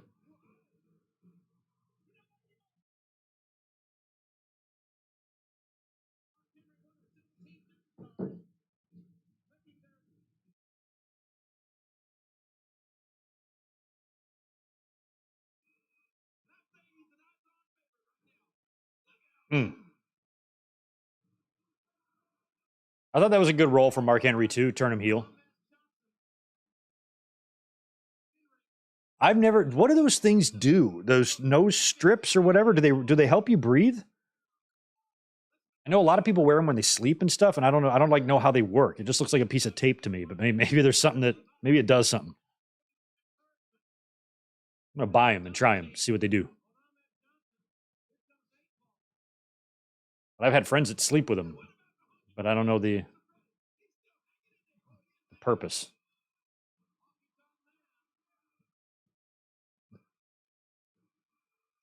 I mean, look at just how Ahmed has just got this lethargicness to it. Look, like his shit just looks bad. He looks bad.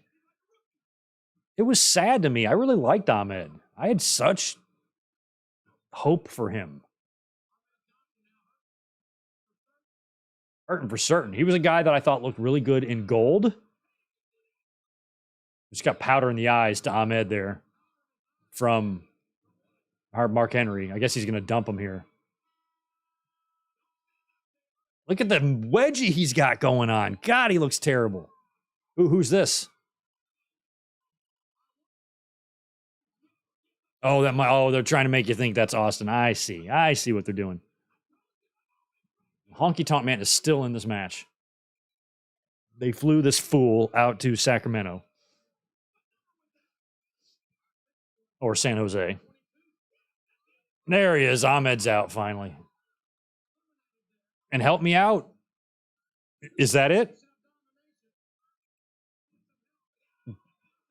How many more Ahmed on television appearances do we get? I feel like. Oh, see, he even went down here. What's he doing? Because I don't think Ahmed is at WrestleMania 14. I don't remember him there in any capacity. Look at this weak ass brawling. What are we even doing here? It's best just to stop and go to the back. We got Ahmed with a massive wedgie, hammering away on Phineas for some reason.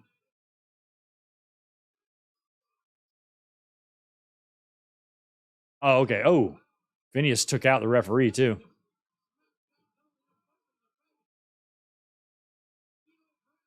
Oh, D'Lo taking out.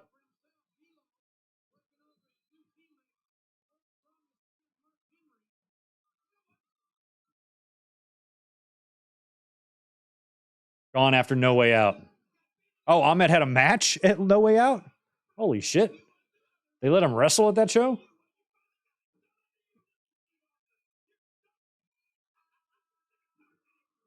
Oh, it's another nation. I guess it must be Kama or Farouk.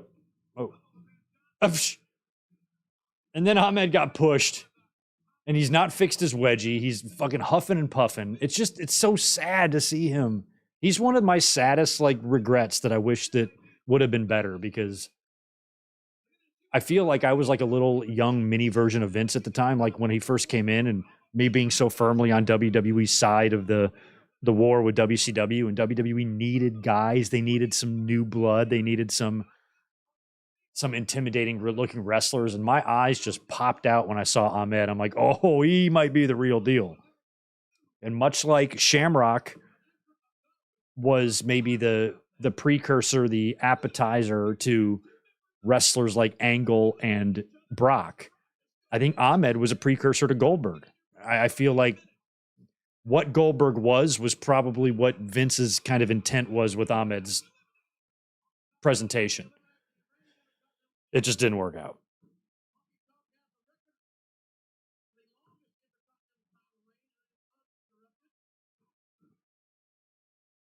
$5 from Foxstar. Ahmed's gone after the War of Attrition match at No Way Out of Texas month after this. Okay. I don't even remember what the War of Attrition match is. Something with the nation, probably. Is it a big 8-man job with hell, I don't know who.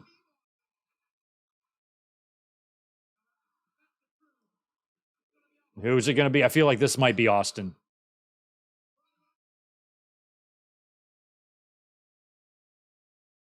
Yay, the glass shatters. Glass shattering was kind of muffled back then. It didn't pop quite as hard. Still had a muffled tone to it. Because I think this is still the first theme. See, they're all looking at the and there's Mero. And Austin's going to start kicking everybody's ass here. Austin is in the ring. They're all ganging up on him, which he should have known was coming. There goes, he threw out another bald guy. There's another bald guy. Let's get rid of him too while we're at it. Come on, cooperate. There we go. Austin's trying to get shit in, and people are coming from behind. There's a kick to D'Lo. I loved when D'Lo got stunned on the truck. That was so good.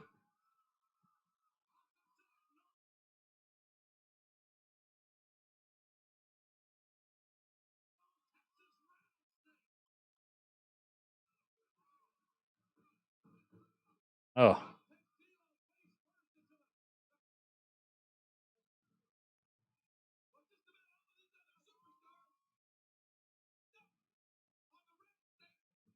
Chris Ludek, appreciate 5 from you, dude. When I first saw Lashley in 05, I thought he was a modern-day Ahmed. Just a better athlete and more wrestling ability. Yeah, but what Lashley separated from him is Lashley's like legit, combat experience and that sort of thing. Where Ahmed and Goldberg kind of had football in common. So I felt like they were more similar.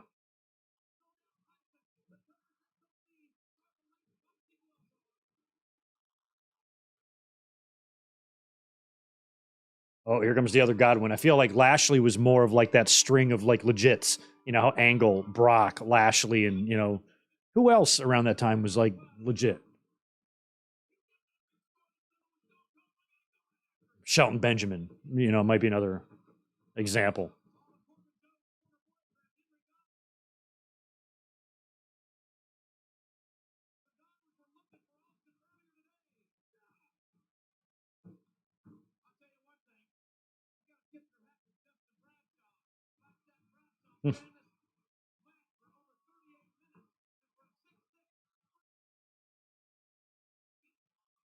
Bradshaw, what number was he in? They're touting Bradshaw's numbers, but I thought Rock's been in there. Unless Bradshaw came in one before The Rock.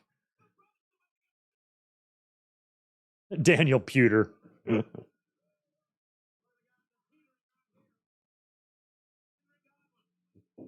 More like Daniel Pugh. Chad Gable now. Yeah, exactly. A 14-7 game.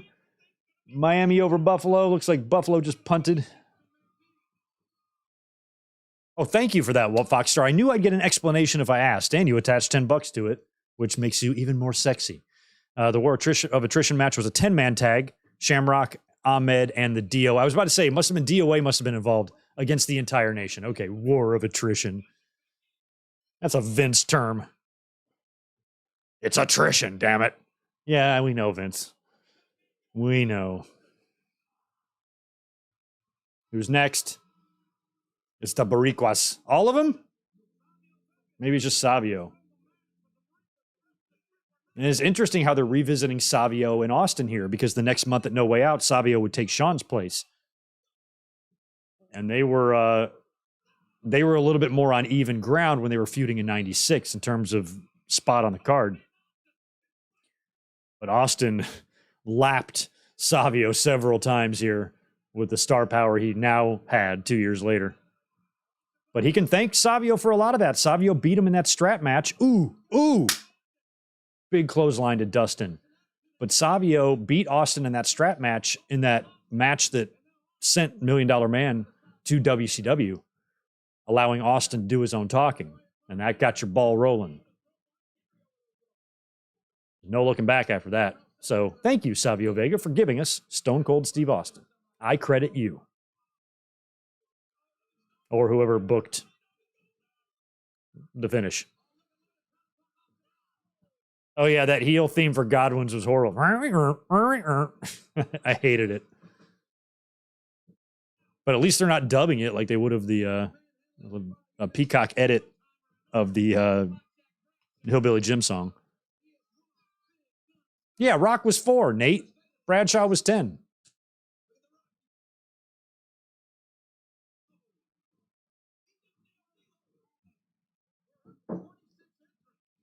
Oh, man, Quang. 1995, Greg.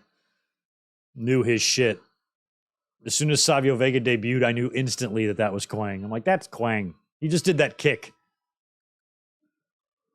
Here comes Simmons. Damn.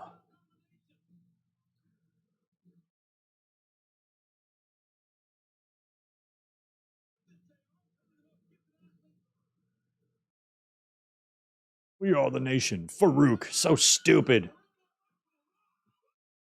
Oh, yeah, going right after The Rock, too. And I remember being so mad about that in WWE, again, because of the Monday Night Wars and stuff. I'm like, oh my God, you guys got Ron Simmons. Good. You need a name like that. You need a name that's recognizable. And they change his name. Oh, it's like, this company. Why do I even cheer for you? Let's put him in a blue helmet. Yeah, makes a lot of sense. Austin is not eliminated, though, even though he's on the outside with The Rock.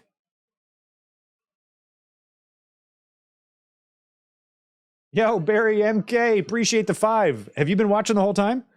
Because I just mentioned them not 10 minutes ago. Somebody brought up wrestling bios, and I have seen a few of their stuff, and I recommended them because they do a really good job chronicling that. So I haven't watched them all, maybe watched a couple of episodes, but as a YouTuber and content creator, I can appreciate the quality of what they do. So I highly recommend them for sure.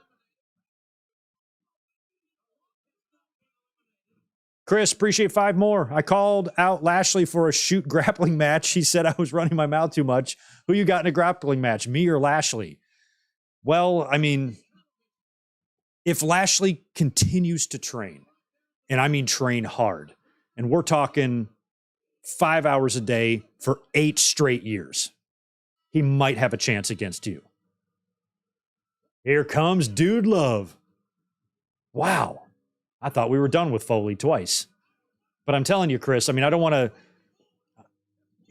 insult you, but I think if Lashley trained 5 hours a day for 8 years, he can have a chance, just a small one, to beat you. And I'm not trying to be disrespectful. I'm just speaking honestly that I think he could maybe do it. I'll be cheering for you, though.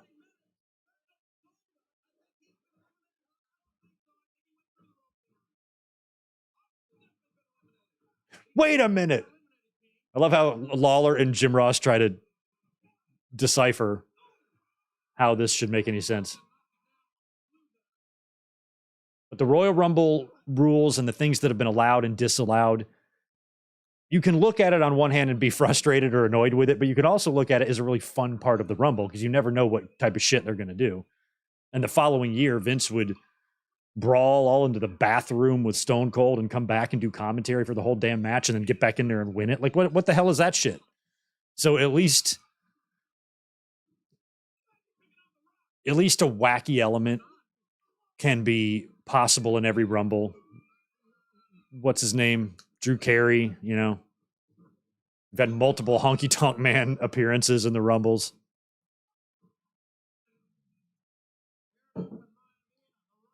Austin and Maivia there in the corner. We still have Honky in the ring, by the way. Dustin mixing it up with Ron Simmons, a little WCW callback.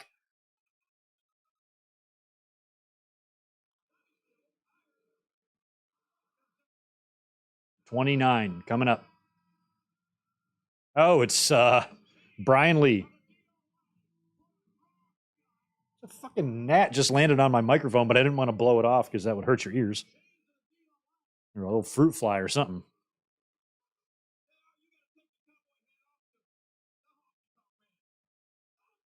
Oh, I didn't realize Honky got eliminated. Damn it. Oh, no, he's still in there. Okay. Got a good amount of men in there right now, maybe 12-ish. 50 minutes for The Rock after defending his Intercontinental title. I don't think The Rock would be capable of doing that today.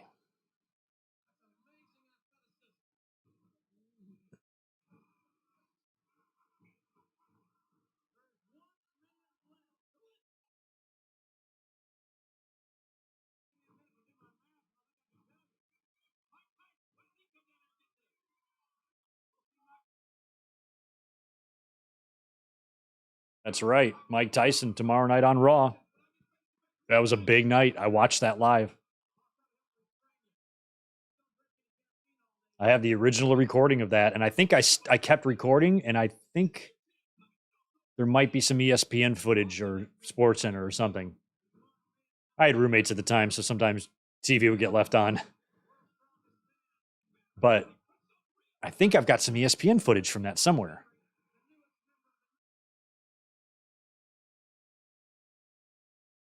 Here we go. Number 30 coming out now. Mr. Lucky. It's time. Oh, yeah, I forgot it's time. He seems pretty happy. Crowd seems to be happy about that. Oh, I just wish Vader was still in his prime, you know?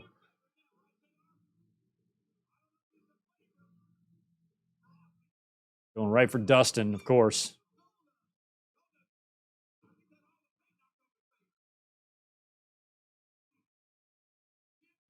There we go.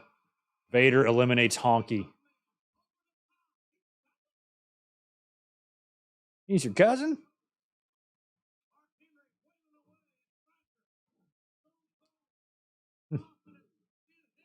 I just recently did my 23andMe shit. I have like 10,000 cousins. I could not believe I could never get through them all if I wanted to. It's like page 1 of 60 plus, and I'm like, oh my god. So I share like 5% DNA with like a million people, and I'm like, oh my god, I got cousins everywhere. But no siblings turned up. My dad was in the war in Vietnam, and I kind of wondered if maybe I might have a Vietnamese brother or sister out there somewhere in the world. But if I do, they have not done their DNA. My dad was a good looking feller. And I wouldn't be surprised if he had himself a little fun when he was over there.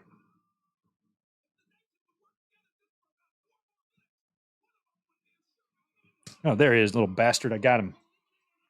Killed the gnat. Kama Mustafa this time is gone. Now we're down to the final 7 or 8. Austin working over Godwin. In comes Savio. We got Dude Love in there with Brian Lee, Ron Simmons, and Vader, which is some awesome WCW stuff. We got Ron Simmons, Vader, Dustin, and Austin all in there, and Cactus. We got WCW 1993 in there right now. Hell, I think even Henry Godwin was there. Quang kick missed by Savio, and over the top rope goes Savio.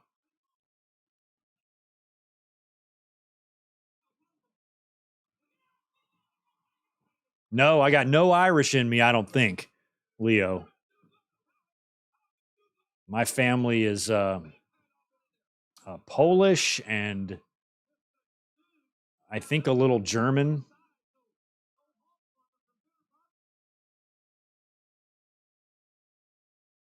And there goes Goldust.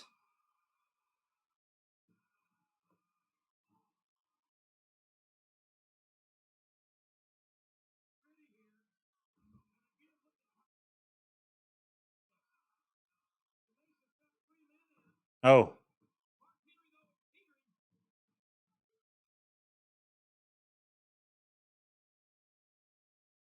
Oh.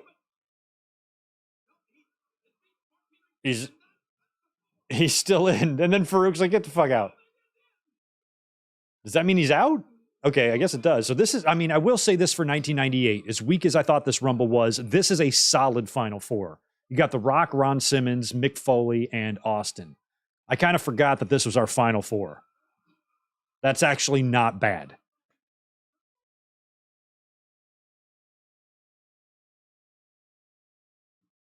All right, there goes Foley after Simmons and Austin right after The Rock. Not a bad Final Four. These guys are cooperating. Austin just levels Farouk. And a double armor from Foley.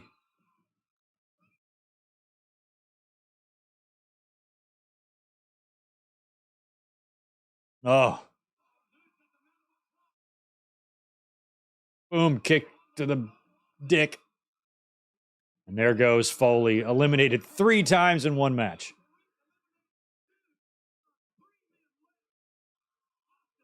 And Dude Love will not be coming back as Mick Foley.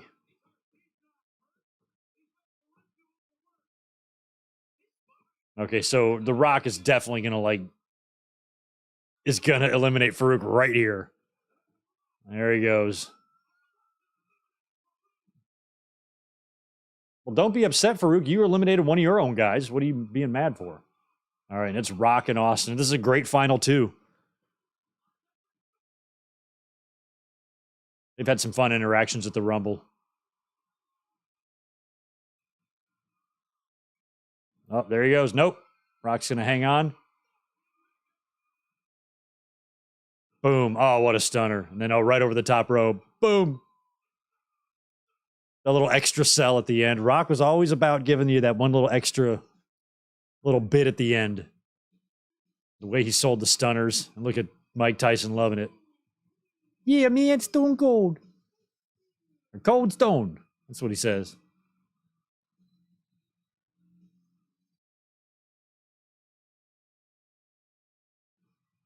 All right, Royal Rumble 1998.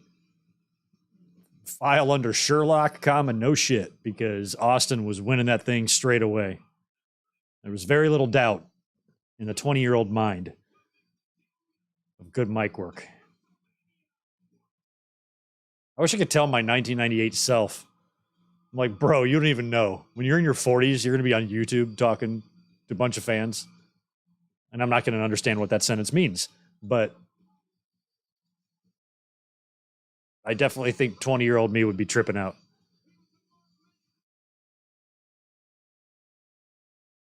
Wait, you mean somebody could watch me on their TV? Yeah, no shit. For real?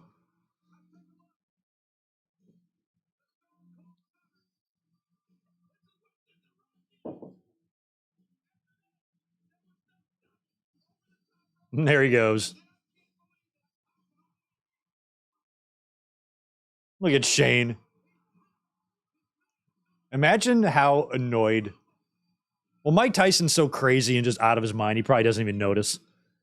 Like, can you imagine being a boxer or some other just black guy that can kick some ass and having to have Shane next to you trying to be cool and say cool things? he would embarrass. He would embarrass white people, that's for sure. Look at Cold Stone is my man. I won a fortune. Anything can happen in this interview.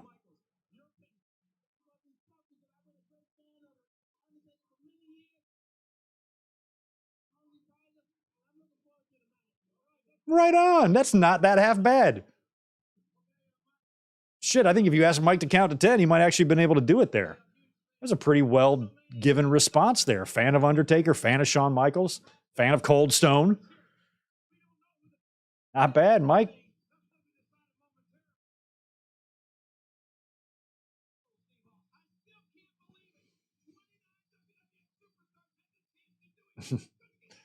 Now you're trying to tell me Shane isn't cool? No, I just try to envision him in a scenario like that. Like if you just sat like Snoop and Dre next to him or something, and then they just let Shane do all the talking. Oh, that would be so great.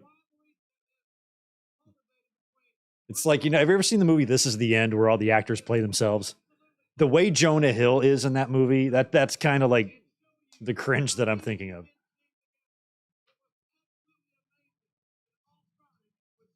All right, we're going to get a big video package here for Shawn and Taker.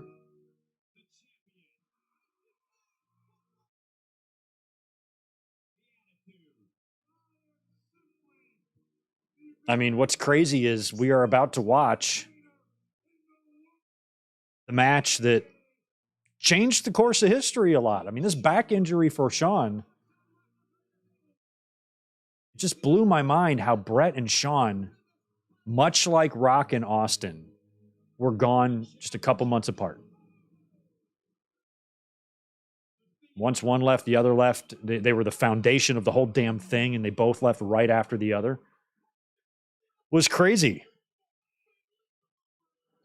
And with Shawn getting this back injury here and leaving, he'd be gone for 4 years. And you wonder what it would have looked like had he not gotten injured. Would his personal problems and drug problems spiraled even? He would have been in the ring during all of that. Something probably would have happened. Another catastrophe. Who knows? In hindsight, it might have turned out to be the best thing that ever happened to Shawn, taking that break and then coming back and having just a phenomenal 8-year run from 2002 until his retirement.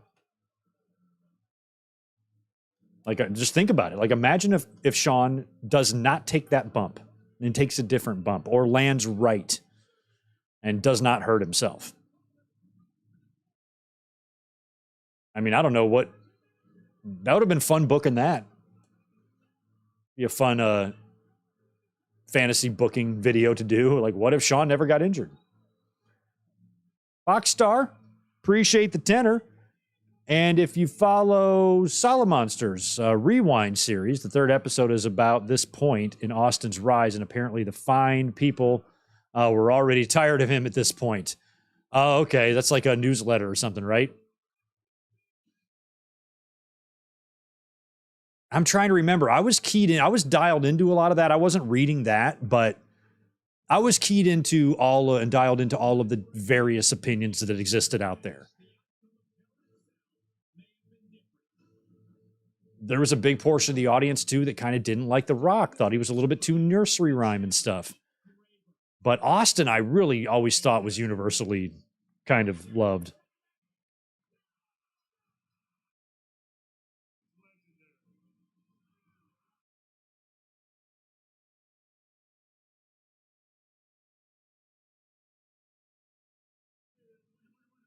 Boogie, boogie, boogie, boogie. Shawn's out. What a weird time in between the screw job and WrestleMania, you know?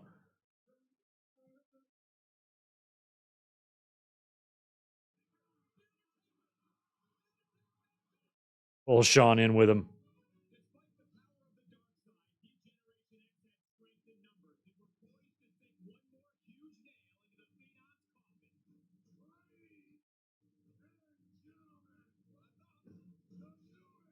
Oh, yeah, when they had Kane join. I forgot about this part of it. I really liked this. There was one moment here in this build, I hope they show it, where Kane salutes Taker on the stage, and you got that little taste of what it would be like if they were together. And it was a moment. It was a raw moment, man. I watched it live. I hope they show it.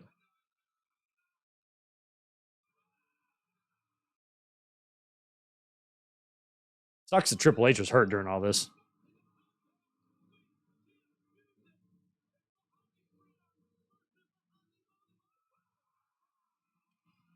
And then here comes Kane.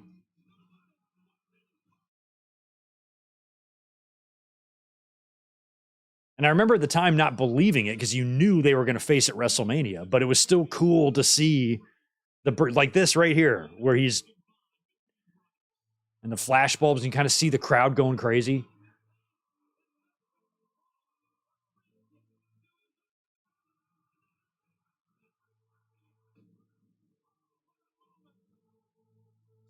Yeah, I thought that was cool.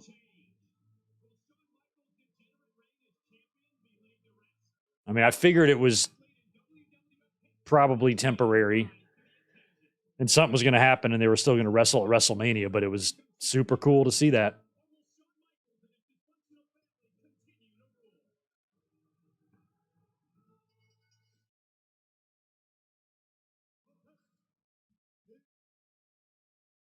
Casket match. Oh, Howard, take it in. Oh, you ready? Barry, appreciate 5. Where you work, they have a good amount of WWE Legend toys, but how many casual fans you think would know someone like Mr. Perfect?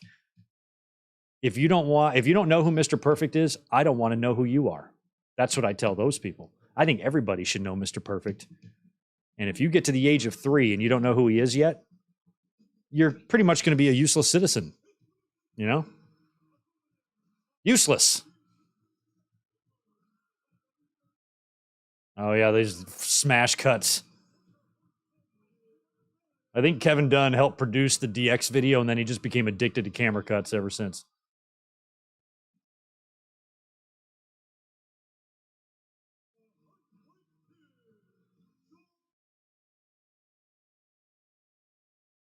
Man. Funny thing is, I remember after Shawn got injured, and you heard about it, and you knew he wasn't healthy, I was going back and rewinding my tape and watching the Rumble, trying to figure out where he got injured. And where I thought he got injured was on the pile driver spot, where he hits Taker with like a pile driver on the steps, but it makes like a smack. And I'm like, oh my God, he might have whacked his tailbone or broken something or whatever, landing that way. And I just assumed that's where it was. I didn't know it was on the backdrop over the casket. If I remember right, Rick Rude injured his back in a similar way. It was like a bump like that, right? And he was never the same.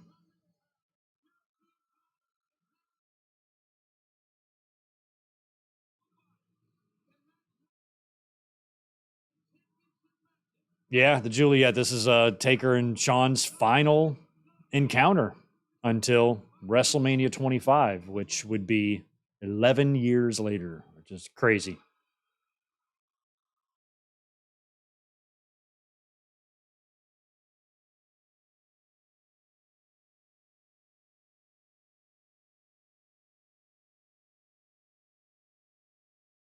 Undertaker and yet another casket match at the Royal Rumble that he gets fucked out of.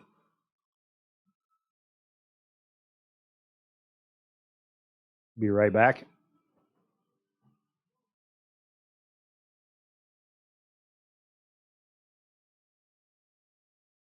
Why is it blue? Oh, okay. I thought my screen was glitching out. I'm like, why is it blue? Look at Taker.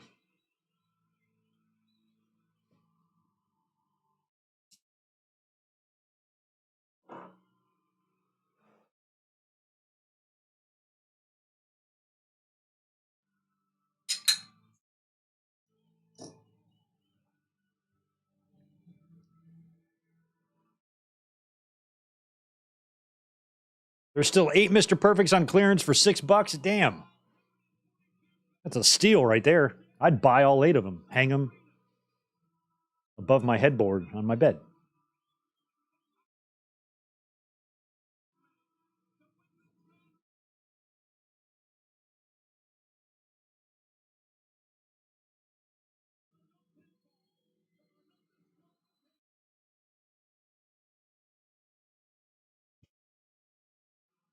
Yeah, these were the Taker blue lights, but when I stepped away, I came back, my entire screen was blue. Like when you don't move your mouse and your monitor cuts on you. Like that. And those lasers were everywhere. They warned you at the beginning not to use one, but it was kind of hard to spot. I have one of those things I play with it. Oh, Jesus. Shawn did not like that. I play with Tito, the laser pointer. He loves it. Undertaker's still doing the little teardrop thing there, huh? I feel like that's about to be phased out. Maybe not.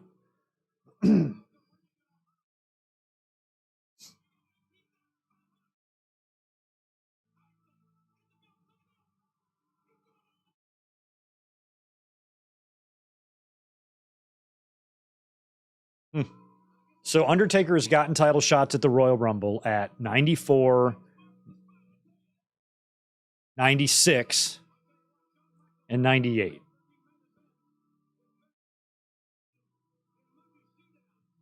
And he might have had some shots later in like the 2010s, but I don't know those. The Scene Stealer. All right, here it is. WWE title casket match. Shawn Michaels defending against The Undertaker. Crazy times this was.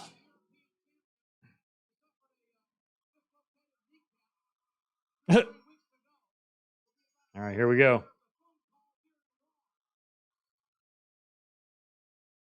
I mean, really, to me, this is the final match. Even though we got the WrestleMania match, that match was not Shawn Michaels. Shawn Michaels was in insane pain in his membrane, and you could tell that he was.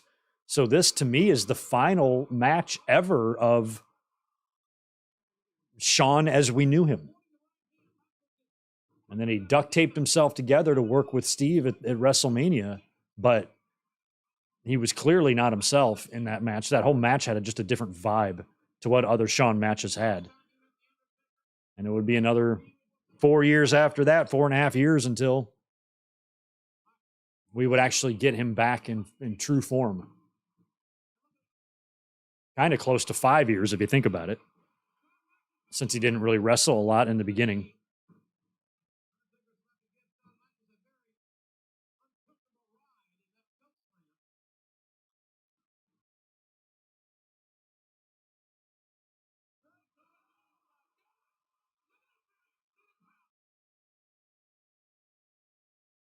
I knew I missed a super chat from Chris earlier. I just want to go back and find that since I answered the other ones. Oh, God, where's he going to throw Shawn? Oh, right in the casket already. There you go.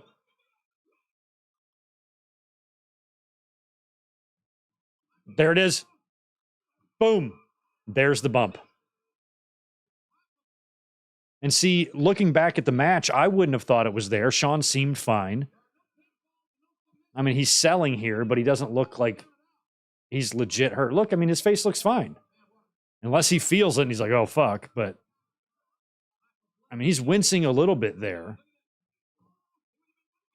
But he's going to go on to do so much more. I thought the injury happened after the fact. But earlier on, Chris, you had 5 for me where you agreed with me on my Lashley prediction. You trained jiu-jitsu 5 times a week and also wrestle with Silverback Wrestling and work out as well. So I think he's screwed. Lashley does not stand a chance. He's, like I said, he's going to need some training to get by the Maniac, Chris Ludek. I just gave you that nickname. It might already be trademarked.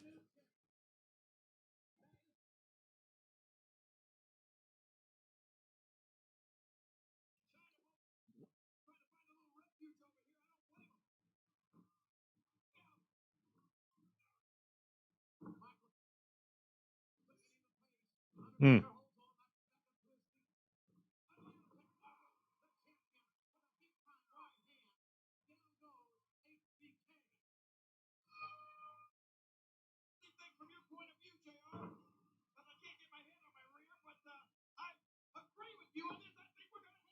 Hmm.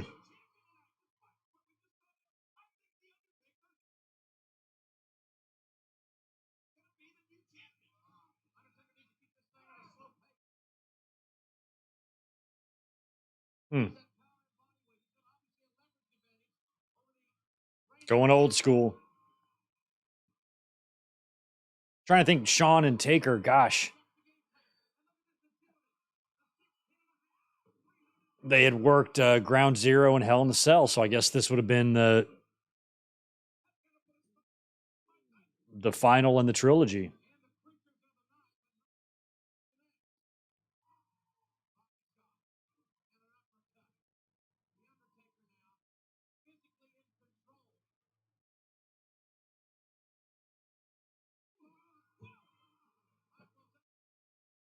Yeah, I mean, see, and that's the thing about the back injury there. He still seems all right. Like, he's a little slow there, but the naked eye was not recognizing this. When I was watching this live on pay-per-view that night, I wasn't recognizing that Shawn was hurt here.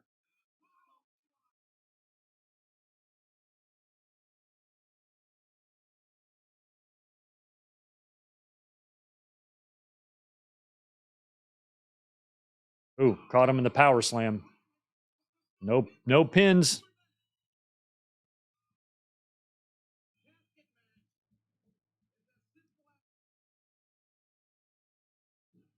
High on adrenaline and other drugs at this point. As big of a piece of shit as Shawn Michaels was back in these days, I don't think he would be stupid enough to wrestle high against The Undertaker or anybody for that matter. I think at the end of the day, when it came time to get in the ring, Shawn was mostly straight.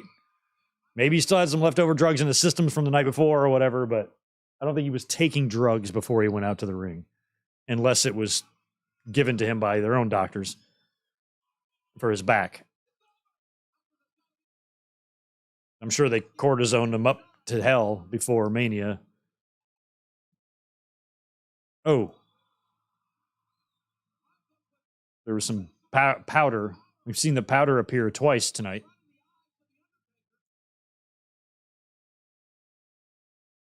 This is where China gets the idea to take out Sarge at WrestleMania. Powder. Yeah.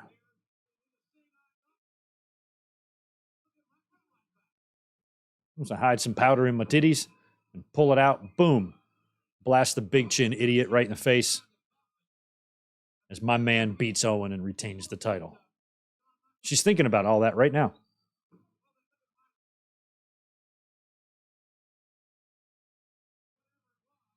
Powder or whatever it was. Or what does it look like, JR?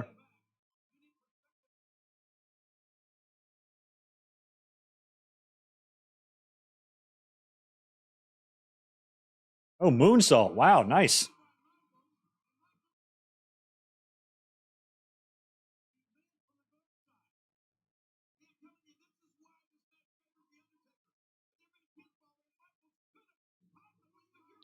Oh, wow. Wow. Shawn got all the way under there. He's still able to skin this cat despite this this back injury.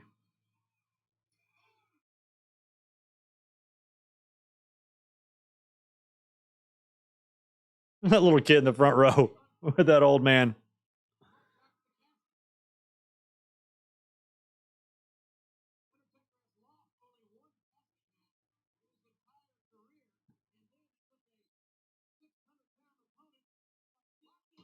Oof.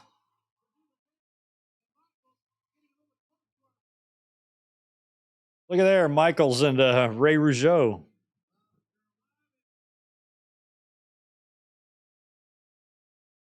I think a Rougeau's and Rockers match exists somewhere. Oh.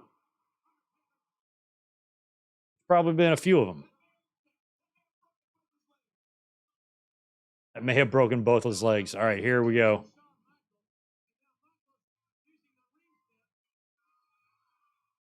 Oof.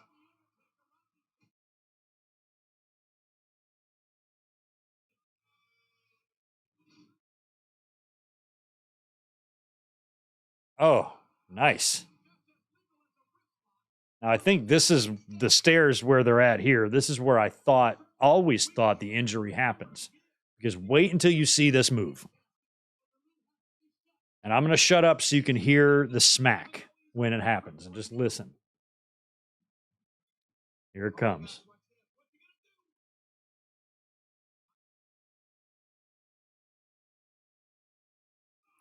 Oh!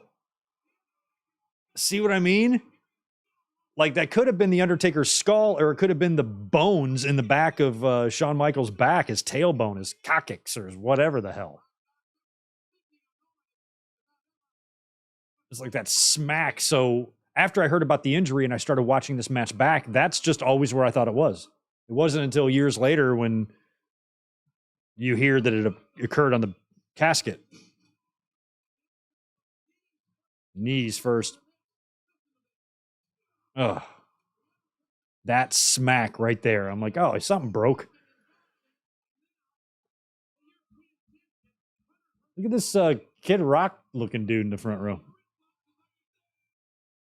Oh, wow. I was about to say 89 would have been the year We Are Pro Wrestling where Rockers and Rougeau matches would have been, because Rougeau's would have been heels.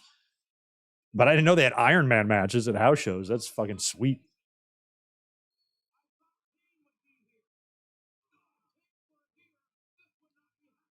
If Kane were here, this would not be. Ow, Jesus.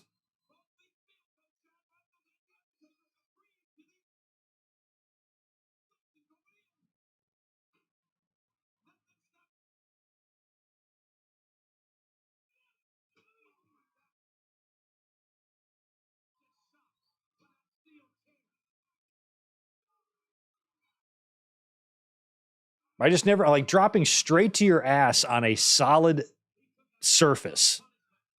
Like, I just think about doing this right here on my floor with carpet, and I feel like it would hurt like shit, you know? And then you also have to add the weight of Taker coming down on you. Like, how do you not? shatter a hip or some bone in the hipple region.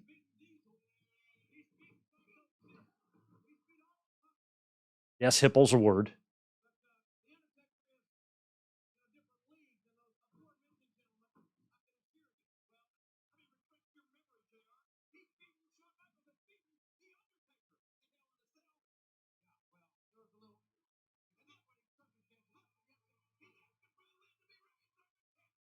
Raise it up.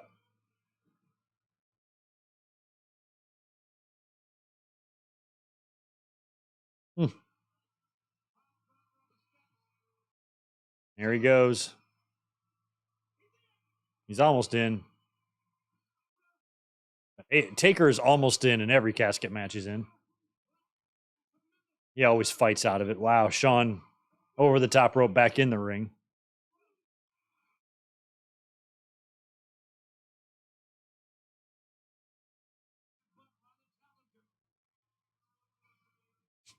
Whoever's got that horn in the crowd, he's hilarious.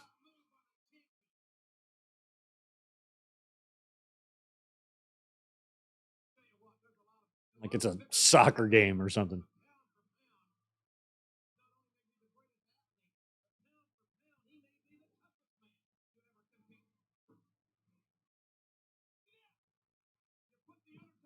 Yeah, it was definitely an injury that wasn't like totally noticeable at first, you know?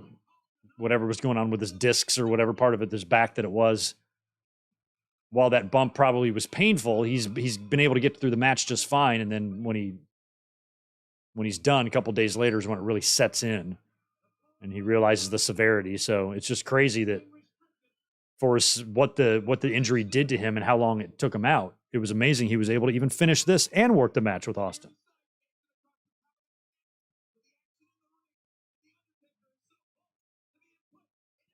We had a tie game in that Miami and Buffalo job going on. Fourth quarter.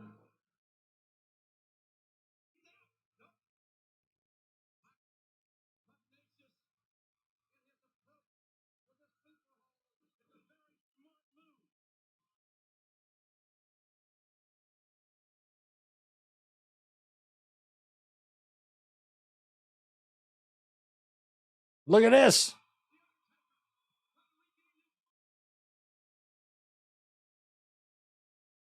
Stone Cold is about it. That's what the sign says. Some 98 phrase. He's about it, y'all.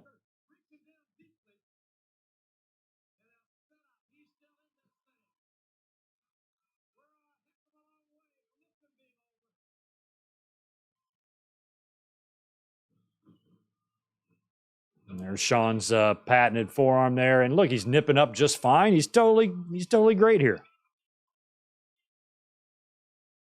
Looks incredible.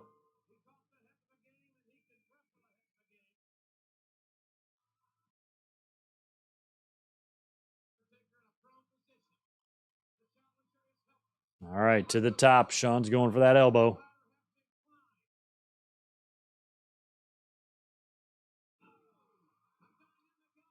I guess I never realized that Shawn Michaels hit those elbows lefty.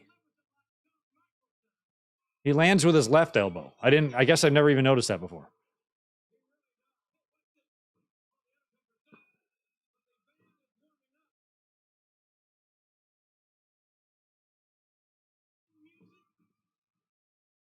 Boom, and he nailed it.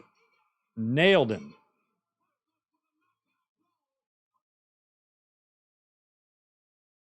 But you can't pin him. There's another one of these fruit flies, or gnats, I should say.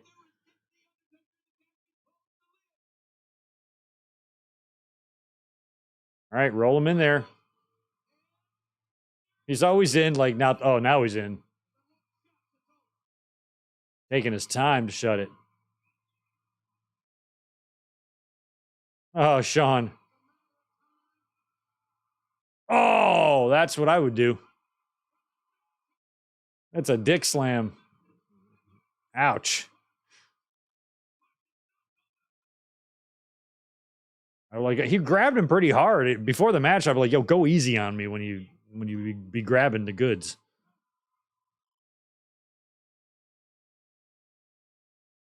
Big backdrop. Now we got a very angry Undertaker whooping up on Shawn.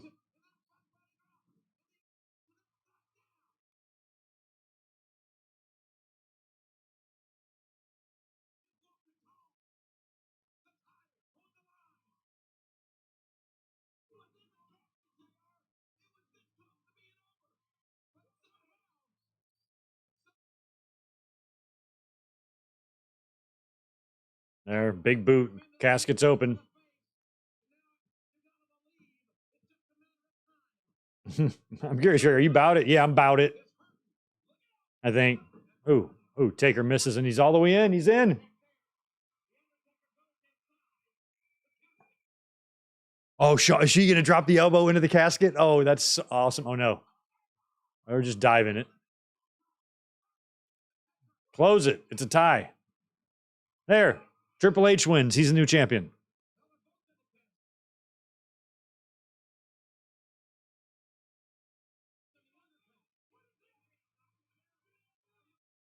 He's moving.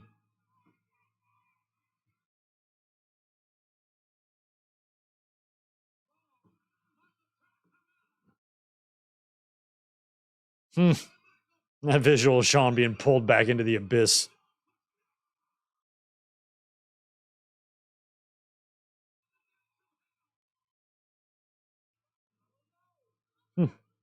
You just have to leave it there. I'm wondering, is there a little side panel on the side that you access and then Taker climbs under the ring? Is that how he gets out of that later? Because I feel like it needs to be pushed closer to the ring.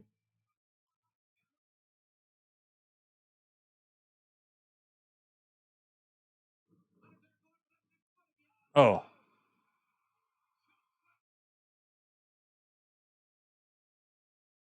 Big choke slam, too. Oh, Shawn's up there.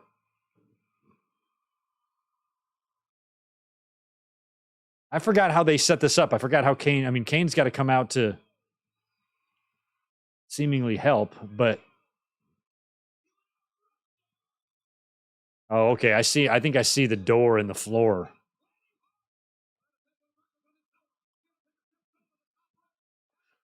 Oh, God. Oh, my God. Who just fell down? Oh, it's the Outlaws. Okay. Okay. Yeah. Oh, the Outlaws and the Bariquas. Okay. Well, now you know Kane's going to come. Tombstone in the casket was the greatest thing ever.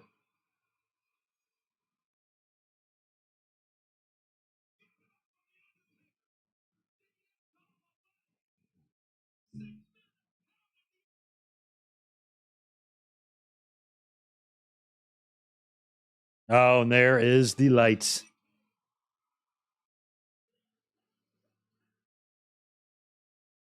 He's coming to help his brother. Way to give it away, Jim Ross. Because we know it's going to be the opposite. Kane getting the babyface pop early, before he went face like a long time later was really cool. I mean, as a monster gimmick, you feel like he'd be heel or nothing, but like he was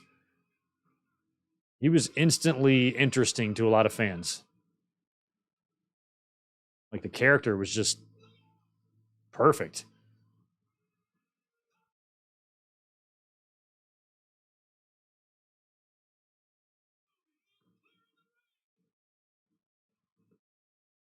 Before he debuted, I remember thinking it had hokey written all over it. And I wasn't sure about the whole thing, but much like Undertaker, just fitting that gimmick perfectly. Like, he's a good worker. Gear and the music and everything is badass.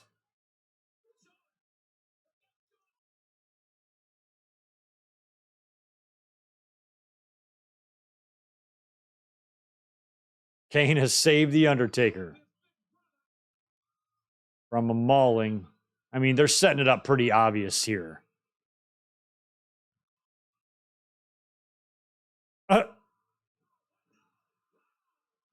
That was all poorly done.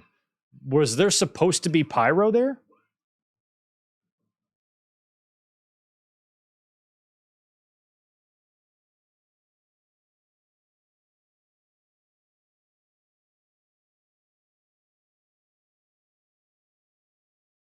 Maybe Kane's supposed to do the pyro thing later. I don't know.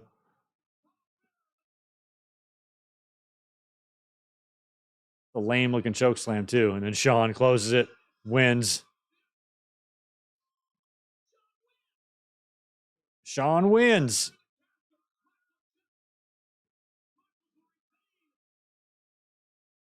Gonna lock it now. Okay, maybe they're doing this. Maybe as they're standing in front of it so you can't see the gap, this is when Taker's getting out. Because earlier I'm like, you can see between the ring and the casket. So if he's going to climb out of there, the fans will see him. But Paul Bear and Kane blocked the sides, and that's when they did the old switcheroo. I'm convinced. Or I guess the escape. I guess it wouldn't be a switcheroo.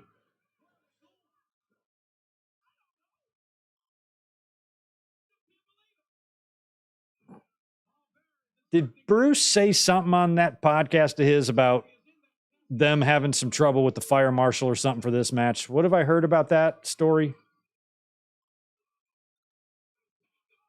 He's got an axe. And what's funny is, look, they laid out what appears to be some sort of fireproofing surface there. So some fans in the audience must have seen them putting that shit together. There's a lot of wires right there, too.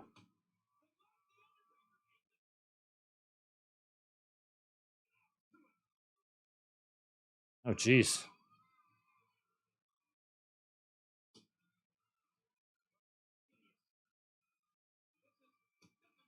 I mean, as strong as Kane is, he's struggling to make some dents in that thing.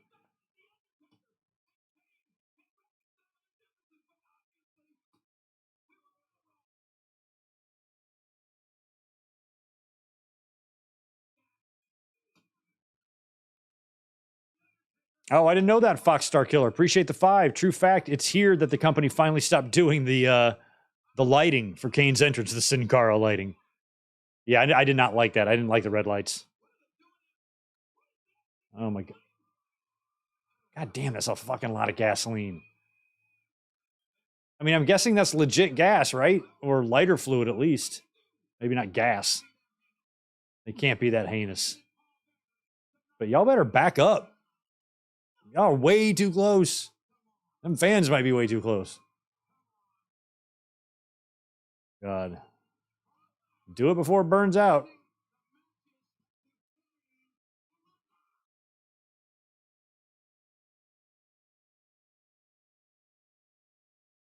It's pretty contained. Looks all right. Flambe. Oh, and we burn the Undertaker, and he dies yet again. Undertaker likes to die. He got buried alive and died twice. He got burnt to a crisp here. He's been burned in real life in the actual pyro before. Taker's he's had a rough go of it, you know. But the casket was on fire. So who won the match? Leo Whalen. Shawn did. They showed him closing the casket on Taker. So Shawn won the casket match. He retained the title and would stumble his ass into WrestleMania to drop the belt to Steve Austin. So right on. That was fun. I'm glad we got through that. I'm glad we finally watched Royal Rumble 1998. We'll have to pick a good one for next week. There's going to be a big playoff game we're going to have on simultaneously with next week's watch along.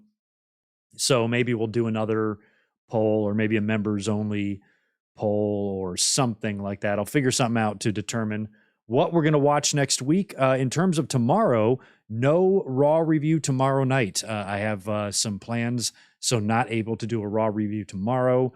But if anything crazy happens, I'll come up here on Tuesday afternoon and we'll do a Raw review.